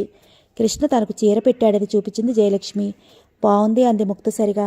పిల్లవాడికి వాళ్ళ నాన్న పేరు పెట్టారు. మంచిది. నువ్వు రాలేదని వాళ్ళందరూ చాలాసార్లు అన్నారు. కృష్ణ అయితే మరీను 2 రోజుల భాగ్యానికే రానన్నావు అంది నిష్ఠూరంగా. ఇలా చీటికి మాటికి చీరా సారే పుట్టినరోజులు అంటూ ఎగ్గొడితే నేను చదివినట్లే. అసలే నాకు కాన్సన్ట్రేషన్ కుదరటం లేదు. అయినా నీ తమ్ముడికి ముఖ్యం, నువ్వు కానీ నేను కాదు. నా కోసం ఎవరు బాధపడక్కర్లేదు అనేసి చరచరా లేచి వెళ్ళిపోయింది. సత్య వరుస నాకేం నచ్చటం లేదండి. ఈ మధ్య ప్రతి విషయానికి చిరాకు ఎక్కువైంది. ఎప్పుడూ లేదిలా అంది భర్తతో జయలక్ష్మి. విసుగు కాక మరేముంది చెప్పు. అమ్మాయి చదువుతో సతమతమవుతుంటే నువ్వు ఎదురుగా కూర్చుని ఫలానా బుచ్చమ్మ గారమ్మాయికి ఆరోసారి కూడా అమ్మాయే పుట్టిందని, వెనుకింటి వెంకాయమ్మ కూతురు పెద్దదైన పైటలు వేయించటం లేదని చెబుతుంటే విని ఊకొట్టడం లేదనేగా నీ బాధ అన్నాడు నవ్వుతూ. పొరపాటున మీతో చెప్పాను, అయినా మీరు మాత్రం తక్కువ. దానికి తండ్రి కారు. ఇలాంటి ఊసుపోని కబుర్లు చెప్పడం తప్ప నాకింకేం పని లేదని అనుకున్నారా అందరూ రుసరుసలాడుతూ. సత్య పరీక్షలు పూర్తయ్యాయి. చదువుతో కాలక్షేపం అయినా మళ్ళీ ఒంటరితనం మొదలైంది. ఇప్పుడు ప్రస్తుత కాలక్షేపం డైరీతోనే. ఏవేవో రాసుకోవటం, గడిచిన గతాన్ని చదువుకుని ఊహలతో ఆనందించటం. ఫ్రెండ్స్ అందరూ రిలీఫ్ కోసం సౌత్ టూర్ వెళ్లాలని ప్రపోజ్ చేశారు. అసలే పరీక్షల పేరుతో చదివి బాగా అలసిపోయావు, ఇప్పుడు వెళ్ళకపోతే ఏం అంది అయిష్టంగా జయలక్ష్మి. నాకెందుకో మార్పు కావాలనిపిస్తోంది, అందుకే వెళ్ళాలనుకుంటున్నాను. కూతురికి కావలసినవన్నీ సర్ది పెడుతూ 1కి 10 సార్లు జాగ్రత్తలు చెప్పింది జయలక్ష్మి. ఓపిగ్గా అన్నింటికీ ఊకొట్టింది సత్య. ఏమిటోయ్, నీ కూతుర్ని ఏదో అత్తవారింటికి పంపుతున్నంత హడావుడి చేస్తున్నావు. వెళ్ళేది టూర్ అన్న విషయం ఒకసారి గుర్తు తెచ్చుకో అన్నాడు ప్రభాకరం. మీకు అలాగే వేళకోళంగా ఉంటుంది. దాన్ని చూడకుండా నేను ఒక్కరోజు కూడా ఉండలేను తెలుసా అంది చీర కొంగుతో కన్నీరు అద్దుకుంటూ. ఆ సంగతి నాకు తెలియక కాదులే, సరదా కన్నాను. చూడమ్మా సత్య, రెగ్యులర్గా నీ క్షేమంతో లెటర్స్ రాయాలి తెలిసిందా? అలాగే డాడీ. పొరపాటును కూడా ఎక్కడ నదుల్లో స్నానం చేయకు అంది జయలక్ష్మి. చెయ్యను అంది సత్య బుద్ధిగా. తిండి విషయంలో జాగ్రత్త. అలాగే.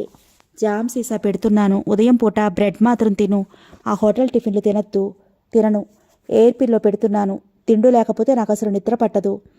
జయ, ఓ పని చేస్తే పోలా, అమ్మాయి వెంట నువ్వు కూడా వెళ్ళు అన్నాడు ప్రభాకరం. మీరు ఊరుకోండి, చెప్పకపోతే అమ్మాయికి ఏం తెలియవు. ఆ రాత్రంతా కూతురు పక్కనే పడుకుని మెలకు వచ్చినప్పుడల్లా గుర్తుకు వచ్చిన పని చెప్తూనే ఉంది జయలక్ష్మి. మర్నాడు రైల్వే స్టేషన్లో రైలు కదులుతుంటే దుఃఖం ఆపుకోలేకపోయింది. తల్లి అలా ఏడుస్తుంటే దిగిపోదామా అనిపించింది సత్యకు. ఇంటికి వచ్చాక కూడా ఏడుస్తున్న భార్యను చూసి, ఏమిటి నీ పిచ్చి, ఎవరన్నా చూస్తే నవ్వుతారు. మళ్ళీ 10వ తారీఖు నాటికి అమ్మాయి రానే వస్తుంది అన్నాడు మందలిప్పుగా. సత్యని విడిచి ఒక్కరోజైనా ఉండలేను. రేపు పెళ్ళైతే ఎలాగా అంది బెక్కుతూనే. అప్పటి సంగతి ఎందుకు కానీ, నువ్వు ధైర్యంగా ఉండాలి. పిల్లల మీద ప్రేమ ఉండటం సహజమే కానీ మరీ అలాగ ఉండటం మంచిది కాదు.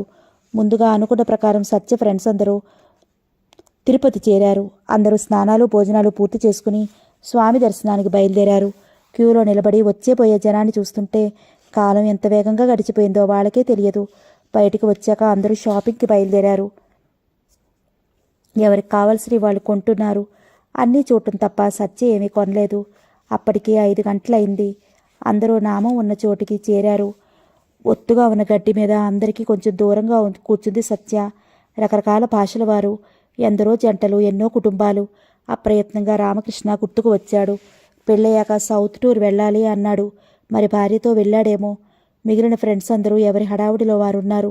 స్టూడెంట్స్ కన్నా చెట్టు మీద కోతులు నయం అనిపించేటట్లున్నారు. వాళ్ళలో ఒక అమ్మాయి సత్య దగ్గరికి వచ్చి, ఏమిటే అమ్మమ్మలాగా ఈ మూల కూర్చున్నావు, నువ్వు కూడా సరదాగా రా అంది చేయి పట్టి లాగుతూ. బాగా అలసిపోయినట్లుంది, కాసేపు రెస్ట్ తీసుకొని అంది. సరే, ఏం చేస్తాం, ఈ పల్లీలు తిను అని సత్య చేతిలో పొట్లం ఇచ్చి తుర్రుమంది. లైట్ల వెలుగులో స్వామివారి నామం వెలిగిపోతోంది. ఆ కాంతులతో అక్కడ పట్టపగలులా ఉంది. తన బ్యాగ్లోని డైరీ తీసింది సత్య. సడన్గా గుర్తుకు వచ్చి కవర్ తీసి ఇంటికి లెటర్ రాసింది. చీకటితో పాటే ఆ చోట జనం కూడా పెరిగారు. పైనుంచి వస్తుంటే దూరంగా ఉన్న కాటేజెస్ అన్నీ అందంగా అమర్చిన బొమ్మరిళ్లలా కనిపిస్తున్నాయి. ఆ సమయంలో మనసు ఎంతో ప్రశాంతంగా అనిపించింది సత్యకు. బహుశా ఆ చోటు మహత్యం అటువంటిది అనుకుంది. కిందకి దిగి వెళుతున్న వారిలో వెనుక నుంచి అచ్చం రామకృష్ణలాగానే ఉన్నాడతను. ఉలిక్కిపడింది సత్య. గొంతెత్తి పిలవాలనుకుని చప్పున ఆగింది. పక్కనే ఉన్న మరో వ్యక్తిని చూసి అతను కాదని భ్రమపడ్డానని అనిపించిందామెకి. ఎందుకో అందరితో కలిసి ఎంజాయ్ చేయలేకపోతోంది సత్య. తన కృష్ణమామితో కలిసి వస్తే ఎలా ఉండేదో అన్న ఊహ చోటు చేసుకుందామె మనసులో. ఆ ఊహలలో తేలిపోతూ ఫ్రెండ్స్ వచ్చి పిలిచే వరకు అలాగే ఉండిపోయింది. ఏమిటే మాకందరికీ దూరంగా కూర్చుని కలలు కంటున్నావు, ఏ హీరోగారైనా గుర్తుకు వచ్చారా అని హాస్యాలాడారు అందరూ. అదేం కాదు అంది సత్య లేచి చీర కట్టిన గడ్డి పరకలు దొరుపుకుని. క్యాంటీన్లో భోజనాలు మిగుల్చుకుని అందరూ కాటేజీ చేరుకున్నారు. మర్నాడు చంద్రగిరి ఎక్కారన్న ప్రోగ్రాం వేసుకున్నారు. అలసిపోయిన వాళ్ళందరూ తలో మొలా ఒరిగిపోయారు. కానీ సత్యకు మాత్రం నిద్ర రావడం లేదు. డైరీ పుచ్చుకుని తలుపులు చేరవేసి బయటికి వచ్చింది. పేజీలు తిప్పింది. గాంధీ హిల్కి వెళ్ళిన నాటి అనుభవాలు పదే పదే చదువుకుంది. పెన్ను తీసి రాయటం మొదలుపెట్టింది. తిరుపతి సాయంకాలం కల్పించిన తను కృష్ణమామయ్య అయితే బావుండును, కానీ భ్రమపడ్డాను. ఎందుకో టూరు వచ్చినా ఆనందం లేదు. ఈ ప్రదేశంలో ఒంటరిగా కన్నా కృష్ణతో అయితేనే కోరుకున్న థ్రిల్ లభించేది. ఎంత కాదనుకున్నా ఆ గతస్మృతులు మరవటం నా తరం కాదు. బహుశా ఆ మనిషి మీద నా మనసులో ప్రేమ చావలేదేమో.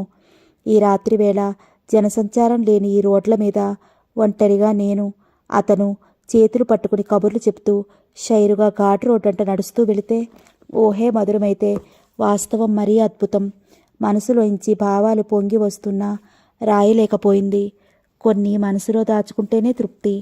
దూరంగా ఒకరిద్దరు వ్యక్తులు తప్ప జనసంచారమే లేదు. చలిగాలి రివ్వును వీస్తోంది. తల్లి జాగ్రత్తలు గుర్తుకు వచ్చి చిన్న చిన్నగా నవ్వుకుని లోపలికి నడిచింది. మర్నాడు చీకటితోనే అందరూ లేచి నిమిషాల మీద రంగురంగుల చీరల్లో సీతాకోక చిలుకల్లా తయారయ్యారు. అందరికన్నా ఆఖరణ లేచిన సత్య కూడా మిగిలిన వాళ్ళు తొందర చేస్తుంటే తను కూడా తయారైంది.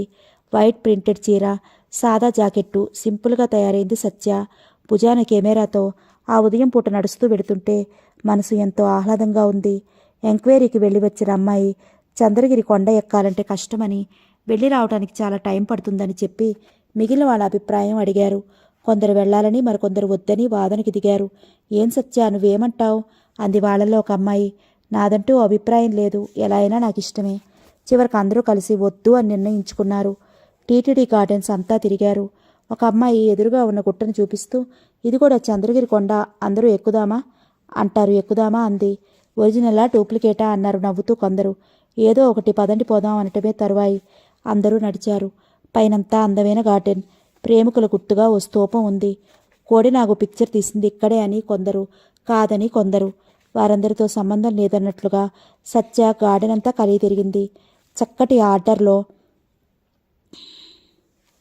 ఉన్న మొక్కలున్న ఆ చోటు కంటికెంతో ఇంపుగా ఉంది. అందమైన ఆ చోటును గుర్తుగా ఫోటో తీసుకుంది. ఓ గంట పాటు అక్కడ తిరిగాక అందరూ ఓ దగ్గర చేరారు. నెక్స్ట్ ప్రపోజల్ అన్నారు.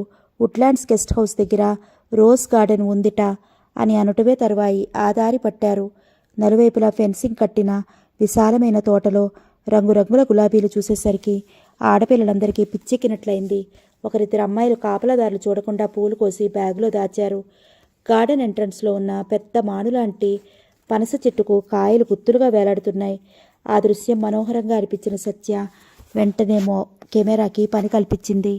మొత్తం చూడటం పూర్తయ్యాక విసుగొచ్చి మళ్ళీ దారి పట్టారు. ఒళ్ళు అలసిపోయేలా తిరిగారు. 6 గంటలవుతుండగా కాటేజీకి బయలుదేరారు. నాదో ఐడియా అంది ఒక అమ్మాయి. ఏమిటి అన్నారందరూ ఏకగొంతుకుతో.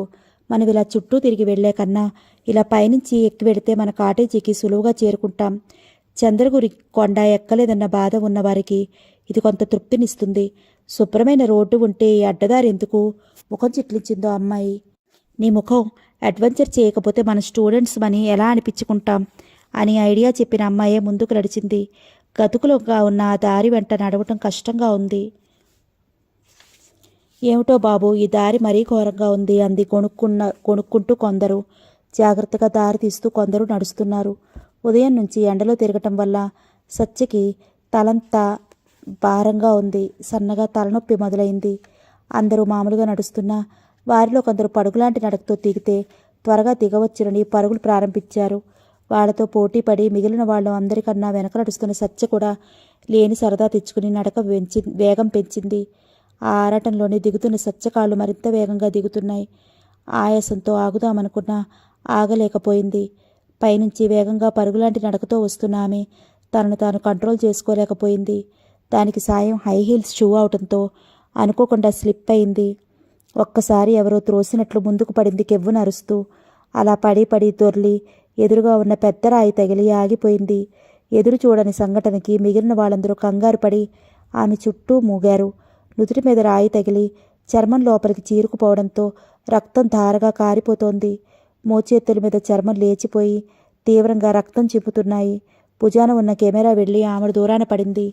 ఎడం కన్ను, బుగ్గ బుసబుస పొంగి క్షణాల మీద వాచిపోయాయి. అచేతనంగా పడి ఉన్న సత్య చుట్టూ చేరిన వాళ్ళందరూ ఏడుపు గొంతుతో సత్య అని పిలిచారు. వాటర్ బ్యాగ్లోని నీళ్లతో కర్చీఫ్ తడిపి నొక్కి ఉంచిందో అమ్మాయి. ఇప్పుడెలా? అసలు బయలుదేరే ముందరే వాళ్ళ అమ్మగారు జాగ్రత్తలు చెప్పారు.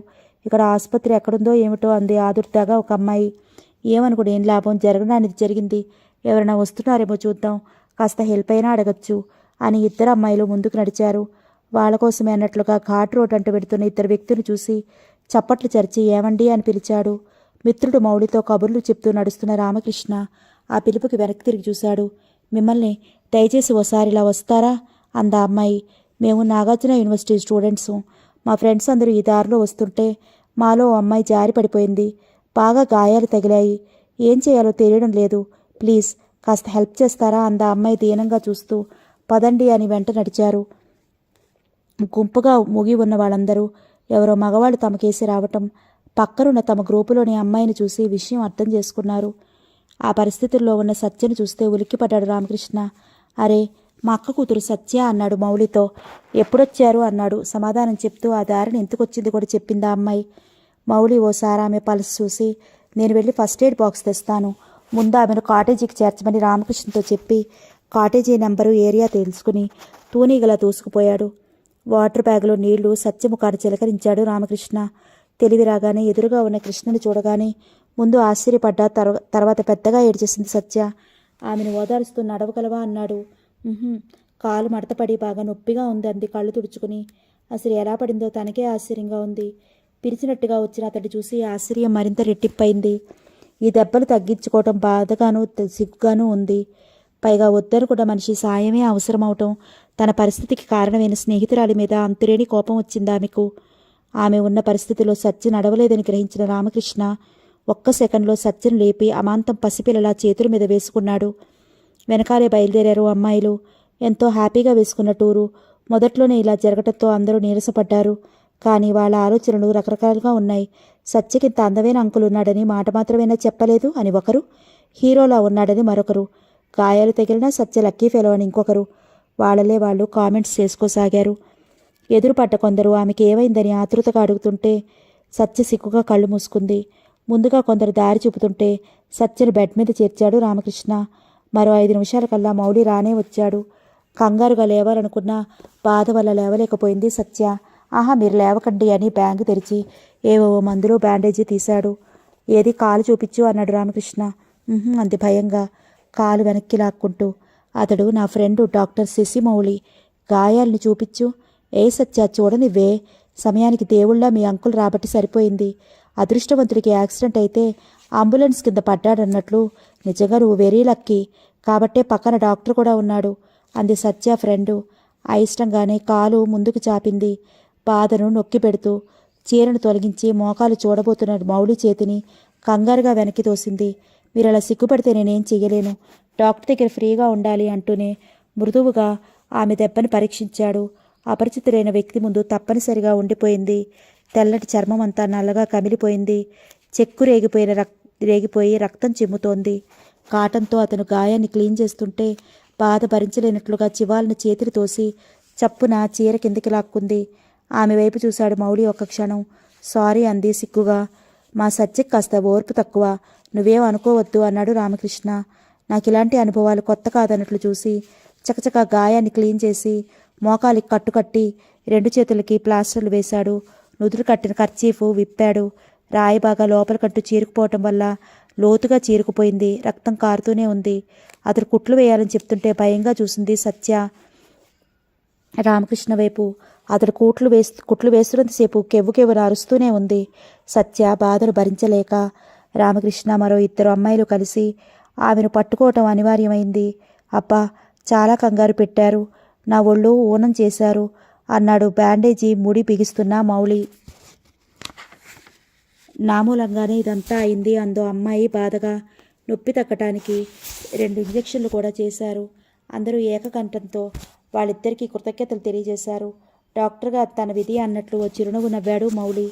రేపు ఉదయానికల్లా వెళ్ళిపోవాలని నిర్ణయించుకున్నారు మిగిలిన వాళ్ళు. సత్య విషయం తను చూసుకుంటారని వాళ్ళని వెళ్ళమని చెప్పాడు రామకృష్ణ. నేను వెళ్ళకపోతే వాళ్ళు బాధపడతారు సన్నగా అంది సత్య. నోను, మీరు కదలటానికి వీల్లేదు. రేపటికి ఇవే గాయాలు బాగా బరువు చేయవచ్చు. టూర్ క్యాన్సిల్ చేసుకోవడం మంచిది అన్నాడు మౌళి. వాళ్ళందరూ నిరుత్సాహంగా వద్దులే సత్య, మొదటే ఇలా అయింది, మేము కూడా ఎవరిళ్ళకి వాళ్ళు వెళ్ళిపోతామన్నారు. నా గురించి మీరు మాట నాకు ఇష్టం లేదు, మీరు వెళ్ళండి, నేనేం అనుకోనంది సత్య. వాళ్ళందరూ చాలాసేపు తర్కించుకున్నాక చివరు అందరూ కలిసి వెళ్ళాలని నిర్ణయించుకున్నారు. మౌలి రామకృష్ణ కూడా వాళ్ళ కోరికపై ఆ రాత్రి అక్కడే ఉండిపోయారు. గాఢ నిద్రలో ఉన్న మౌలికి చటుక్కున మెలకు వచ్చింది. సత్య కాబోలు సన్నగా పిలుస్తోంది. పక్కకి తిరిగి చూశాడు. రామకృష్ణ గాఢ నిద్రలో ఉన్నాడు. మెల్లగా లేచి గదిగుమ్మం దగ్గర నిలబడ్డాడు. అక్కడ వరుసగా సత్య ఫ్రెండ్స్ అందరూ ముసుగులు తన్ని మరీ పడుకున్నారు. పగలంతా తిరిగి తిరిగి ఉన్నారేమో. బాగా అలసిపోయి పడుకున్న వాళ్ళకి ఆమె పిలుపు ఎంతమాత్రం మెలకు తెప్పించలేదు. ఆ సమయంలో చేసేదేం లేక మౌలి సత్య బెడ్ దగ్గరగా వెళ్ళి చనువుగా ఏం కావాలి అని అడిగాడు. ఎంతో సేపటి నుంచి పిలుస్తున్నా వీళ్ళలో ఒక్కరు కూడా లేవలేదు. హఠాత్తుగా మౌలి రావటం చూసి కంగారు పడిందామె. నాకు జ్వరం వచ్చినట్లుగా ఉంది. ఒళ్ళంతా కాలిపోతోంది. గాలి కూడా ఆడటం లేదు. నిద్ర రావటం లేదు. బయట కూర్చోవాలని ఉంది. కాస్త వాళ్ళని ఎవరైనా లేపుతారా అంది అర్తింపుగా. ఆ మాత్రం దానికి వాళ్ళని లేపటం ఎందుకు? నేను లేచానుగా, రండి, నడవగలరా అన్నాడు సత్యవైపు చూస్తూ. లేస్తాను అని మాటైతే అంది కానీ ఒక్క అడుగు కూడా ముందుకు వేయలేకపోయింది. మోకాలు బాగా బరువు చేసింది. అనీజీగా ఉన్న ఆమె ముఖవైఖరి చూసిన మౌలి ముందుకు వెళ్ళి చెయ్యి అందించాడు. క్షణంపాటు తటపటాయించిన అతను డాక్టర్ అన్న విషయం గుర్తుకు వచ్చి ఏమాత్రం సంకోచించకుండా ఆ చేతిని అందుకుంది. అతి కష్టంగా అడుగులు వేస్తోంది. బాధని పంటి బిగువున నొక్కి పెడుతోంది. గమనించిన మౌలి తన చేత్తో నడుమును ఎత్తి మరో చేతిని భుజాల మీద ఉంచి తేలిగ్గా బయటికి చేర్చాడు. ఫ్రేమ్ కుర్చీలో కూర్చోపెట్టాడు. అనుకోని అతడి చొరవకి ఆశ్చర్యపోయింది సత్య. లోపల నుంచి చిన్నపాటి టీపాయ్ తెచ్చి ఆమె ముందుంచి కాళ్ళు ఉంచుకోమన్నాడు. బయట చల్లగా మంచు కురుస్తోంది కానీ సత్యకి మాత్రం ఎంతో హాయిగా ఉంది. చేతులతో ముఖం తడుపుకుని చూసుకుంది. ముఖం బాగా వాచింది అని లోపలికి వెళ్ళి అద్దం తెచ్చిచ్చాడు మౌలి. అద్దంలో తన ముఖం తనకే వికృతంగా కనిపించడంతో పెద్దగా అరిచినంత పనిచేసింది. విపరీతంగా ఏడుపు ముంచుకు వచ్చింది.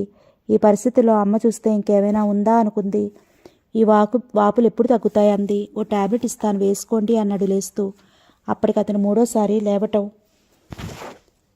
గ్లాస్తో నీళ్లు టాబ్లెట్ ఇస్తున్నా అతని వైపు చూస్తూ, మిమ్మల్ని చాలా ఇబ్బంది పెడుతున్నాను. మా వాళ్ళని ఎవరైనా లేపితే బాగుండేదంది సిగ్గుగా. ముందర టాబ్లెట్ వేసుకోండి. సిగ్గుపడుతూనే అందుకుంది. ఇక్కడింత చలిగా ఉంటే మీరెలా కూర్చోగలుగుతున్నారు అన్నాడు. నాకెందుకో చాలా ఒక్కగా ఉంది. నాతో పాటు మీ నిద్ర కూడా పాడు చేశాను. ఐఎమ్ సారీ అంది తలదించుకుని. మరేం పర్వాలేదన్నట్లు చిరునవ్వు నవ్వాడు. దయచేసి మీరెళ్ళి పడుకోండి, నేను కాసేపు ఆగి వస్తాను అంది. ఒంటరిగా ఆడవాళ్ళను వదలటం పురుష లక్షణం కాదు. ఒక్కడిగైనా వెయ్యలేను, మీరు ఎలా రాగలరు? అయినా ఒక్కరోజు నిద్ర లేకపోతే ఏమవదు. డాక్టర్గా నాకు నైట్ డ్యూటీలు అలవాటే అన్నాడు. అయితే దేవుడి దగ్గరికి వచ్చినా మీకు మాత్రం ఈ డ్యూటీ తప్పలేదు అవునా అంది. ఎక్కడ ఉన్న వృత్తికి న్యాయం చేయటమే నా ధ్యేయం. అతని ఆ మాటలతో ఏదో హుందాతనం కనిపించింది సత్యకు. శరీరానికి చల్లని గాలి తగులుతుంటే కొంతవరకు బాధ తగ్గి సేద తీరినట్లుగా అనిపించింది. కానీ తన వల్ల అతని నిద్ర పాడవటం మాత్రం నచ్చలేదు ఆమెకు. మీ గురించి మా మామయ్య ఎప్పుడు చెప్పలేదే అంది. అది నా తప్పు కాదుగా. నేను అతను చాలా క్లోజ్ ఫ్రెండ్స్. నిన్న ఉదయం ఇక్కడికి వచ్చాం, సాయంకాలం మీ పరిచయం అన్నాడు. సమయానికి వచ్చి నన్ను రక్షించారు, థ్యాంక్స్ అంది. ఇంత లేటుగానే చెప్పటం అన్నాడు. సారీ అంది సిగ్గుగా. మీరు చెప్పే సారీలన్నీ నేను తీసుకోలేను, ఐఎమ్ సారీ అన్నాడు. ఫకాలు నవ్వేసింది సత్య. మౌలి కూడా శృతి కలిపాడు. గాయాలన్నీ ఎప్పుడు తగ్గుతాయి అంది. ఓ 20 రోజులు పట్టొచ్చు. అమ్మో, అన్ని రోజులా అంది గుండెల మీద చేతులు ఉంచుకొని. మరి ఏమనుకున్నారు? పడటం అంటే మీ చేతిలో ఉంది కాబట్టి పడ్డారు. అవి తగ్గటం మన చేతిలో ఉందా చెప్పండి అన్నాడు వేళాకోళంగా నవ్వుతూ. అంటే నేను కావాలని పడ్డానంటారా అంది ఎర్రబడ్డ ముఖంతో. నేను ఆ మాట అన్నానండి అన్నాడు అమాయకంగా. మరి మీరు అన్నమాట అర్థం? ఆడపిల్లగా అడ్వెంచర్ చేశారు, ఫలితంగా ఈ గాయాలు బ్యాండేజీలు మిగిలాయి అని అంటుంటే ఆ మాటలు నిజమే అనిపించింది సత్యకు. అవును, మీ గురించి ఒక్క మాటైనా చెప్పారు కాదు అన్నాడు. నా గురించి ఏం చెప్పాలి అంది. అదే మీరు చదువు, అది ఎంఏ చదువుతున్నాను. అమ్మ నాన్నలకు ఒక్కదాన్ని, అందువలనే గారాబం. ఈ పరిస్థితుల్లో మా అమ్మ నన్ను చూసిందంటే పొరపాటున ఓ ఫ్రెండ్తో పిక్చర్ కూడా పంపదు. అసలు ఇదంతా ఆ రోజా వల్లనే జరిగింది. ఆ గాయాలు కాస్త తొందరగా తగ్గేటట్లు చూడండి అంది. అబ్బో, మీ గురించి చాలా చెప్పారన్నాడు నవ్వుతూ. అలా కబుర్లు చెప్తూనే నిద్రలోకి జారుకుంది సత్య. కుర్చీలో మెడ వెనక్కి వాల్చి పడుకున్న ఆమె వైపే తదేకంగా చూశాడు మౌలి. చలిగాలికి కొద్దిగా వణుకుతోంది. 2 చేతులు కట్టుకుని ముడిచి పడుకున్న ఆమెకు చూస్తుంటే రాత్రి కట్టుకట్టిన విషయం గుర్తుకొచ్చి నవ్వుకున్నాడు. పరీక్షగా సత్యవంకే చూస్తున్న మౌలికి ఆ రూపం గుండెల్లో నిలిచిపోయింది. అమాయకంగా ఉన్న ఆమె ముఖం ముద్దు వచ్చింది. ఎవరూ లేరన్న ధైర్యం అతన్ని ముందుకు వంగి చిన్నగా ఆమె చేతి మీద పెదవులు ఆంచేటట్లు చేసింది. బాగా నిద్రలో ఉన్న సత్యకిదేం తెలియదు. బ్లాంకెట్ తెచ్చి ఆమె కప్పి అలాగే కూర్చుండిపోయాడు, దగ్గరగా రెప్పవాల్చకుండా చూస్తూ. మర్నాడు సత్య స్నేహితులందరూ బయలుదేరి వెళ్ళిపోయారు. రామకృష్ణ, సత్య కూడా బయలుదేరారు. తను ఇంటికి చేరగానే తల్లి చేసే హంగామా ఊహించుకున్న సత్య గుండెలు గుబగుబలాడుతున్నాయి. కానీ అందుకు భిన్నంగా జరగటంతో ఇదేమిటి ఇక్కడికి తీసుకొచ్చావు అంది ఆశ్చర్యంగా టాక్సీ దిగబోతున్న సత్య. నువ్వు ఈ కట్లతో గాయాలతో ఇంటికి వెళితే మీ అమ్మ ఎంత గొడవ చేస్తుందో తెలియని విషయం కాదుగా. అందుకే నిన్ను మా ఇంటికి తీసుకువచ్చాను. ఈ దెబ్బలు తక్కుముఖం పట్టాక మీ అమ్మకు కబురు చేస్తాను. నువ్వింత ఆశ్చర్యపడటానికి నేనేం పరాయవాణ్ణి కాదు అన్నాడు రామకృష్ణ. అందుకు కాదు నేనన్నది అంది. నువ్వెందుకన్నావో నాకు బాగా తెలుసు, కానీ ముందుకు దిగు అన్నాడు చెయ్యి అందిస్తూ. మౌలి చెప్పినట్టుగానే కాలు బాగా వాచిపోయింది. అడుగు వేయటమే కష్టంగా ఉంది. రామకృష్ణ ఆసరాతోనే అయిష్టంగా లోపలికి నడిచింది. సత్యని పొదవి పట్టుకుని తీసుకొస్తున్న అతని చూడగానే ఎదురు వచ్చారు లలిత, వైదేహి. తన గదిలో మంచం మీద కూర్చోబెట్టి అప్పుడు తీరిగ్గా విషయం చెప్పాడు. అయ్యో, ఎంత పని జరిగింది! ఈ సంగతి జైకు తెలిసినా అంది ఆదుర్దాగా వైదేహి. చిన్నక్కకు తెలిస్తే కొంపలు అంటుకుంటాయి. ముందు మాకు కాస్త కాఫీలు అన్నాడు బట్టలు మార్చుకుంటున్న రామకృష్ణ. అసలు ఎలా పడ్డావు అంది అనుమానంగా లలిత. మళ్ళీ పడి చూపించమంటున్నావా ఏంటి అన్నాడు నవ్వుతూ భార్యతో. పెద్దమ్మ సాయంతో ఎలాగో స్నానం ముగించింది. చీటికి మాటికి కాఫీ కావాలా, టాబ్లెట్ వేసుకుంటావా, నొప్పులు తగ్గాయా అని ఆప్యాయంగా అడుగుతున్న అభిమానానికి తట్టుకోలేకపోయింది ఆమె మనసు. తను తీసుకున్న నిర్ణయాలని ఒక్క పెట్టున ఎగిరిపోయినట్లయ్యాయి. కొడుకుని తెచ్చి చూపించాడు రామకృష్ణ. అచ్చన్ నీలాగే ఉన్నాడు అంది. ఒరే బాబు సతీష్, మీ పిన్నిరా తిరుపతి వెళ్ళిన సందర్భంగా గుర్తుగా శంకుచక్రాలు తగిలించుకుంది చూసావా అన్నాడు నవ్వుతూ. చాలండి మీ మాటలు మరీను అంది కోప్పడుతూ లలిత. రామకృష్ణ ఇంట్లో వారం రోజులు ఎలా గడిచిపోయాయో సత్యకే తెలియదు. రోజు తప్పనిసరిగా వచ్చి ప్రత్యేకంగా తనకు ట్రీట్మెంట్ చేస్తున్న మౌడి మీద అభిమానం పెరిగింది సత్యకు. శరీరానికి తగిన గాయాలు మానుపడుతున్నా మనసు మాత్రం వెనుకటి విషయాన్ని గురించి ఆలోచించడం మానలేదు సత్యకు.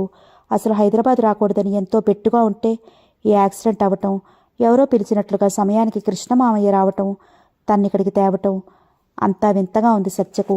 కుట్లు కూడా పడ్డాయంటే బాగా పెద్దగాయమే అయి ఉంటుంది.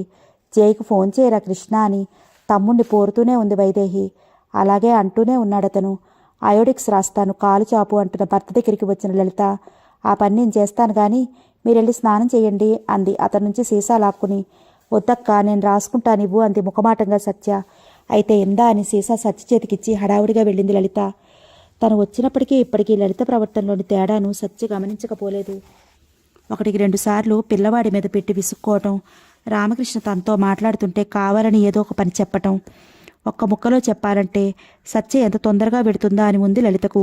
తన భర్త ఆమె విషయంలో శ్రద్ధ తీసుకోవటం, తమ రూములో ఉంచటం, ప్రతిదానికి దగ్గరుండి చేయటం, ఆఖరికి బాత్రూంలో స్నానానికి కూడా నీళ్లు ఉంచటం, ఇవన్నీ చూస్తుంటే అయిష్టంగా ఉంది.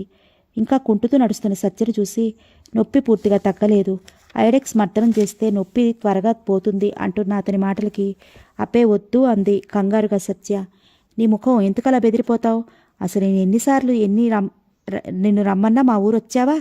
ఆ తిరుపతి దేవుడి దయ వల్ల ఆయన నా ఎందుండే నీకు దెబ్బలు తగిలాయి. లేకపోతే మా మొఖాలు చూడటం ఇష్టం లేని దానిలా మీ ఊరు వదలవు కదా అంటూ చనువుగా కాలి మీద మందు రాస్తుంటే ఇంకేమీ అనలేకపోయింది. అతను కనపరుస్తున్న శ్రద్ధకు సత్య మనసు తృప్తితో నిండిపోయింది. లలిత గుండెలు కోపంతో భక్కుమన్నాయి.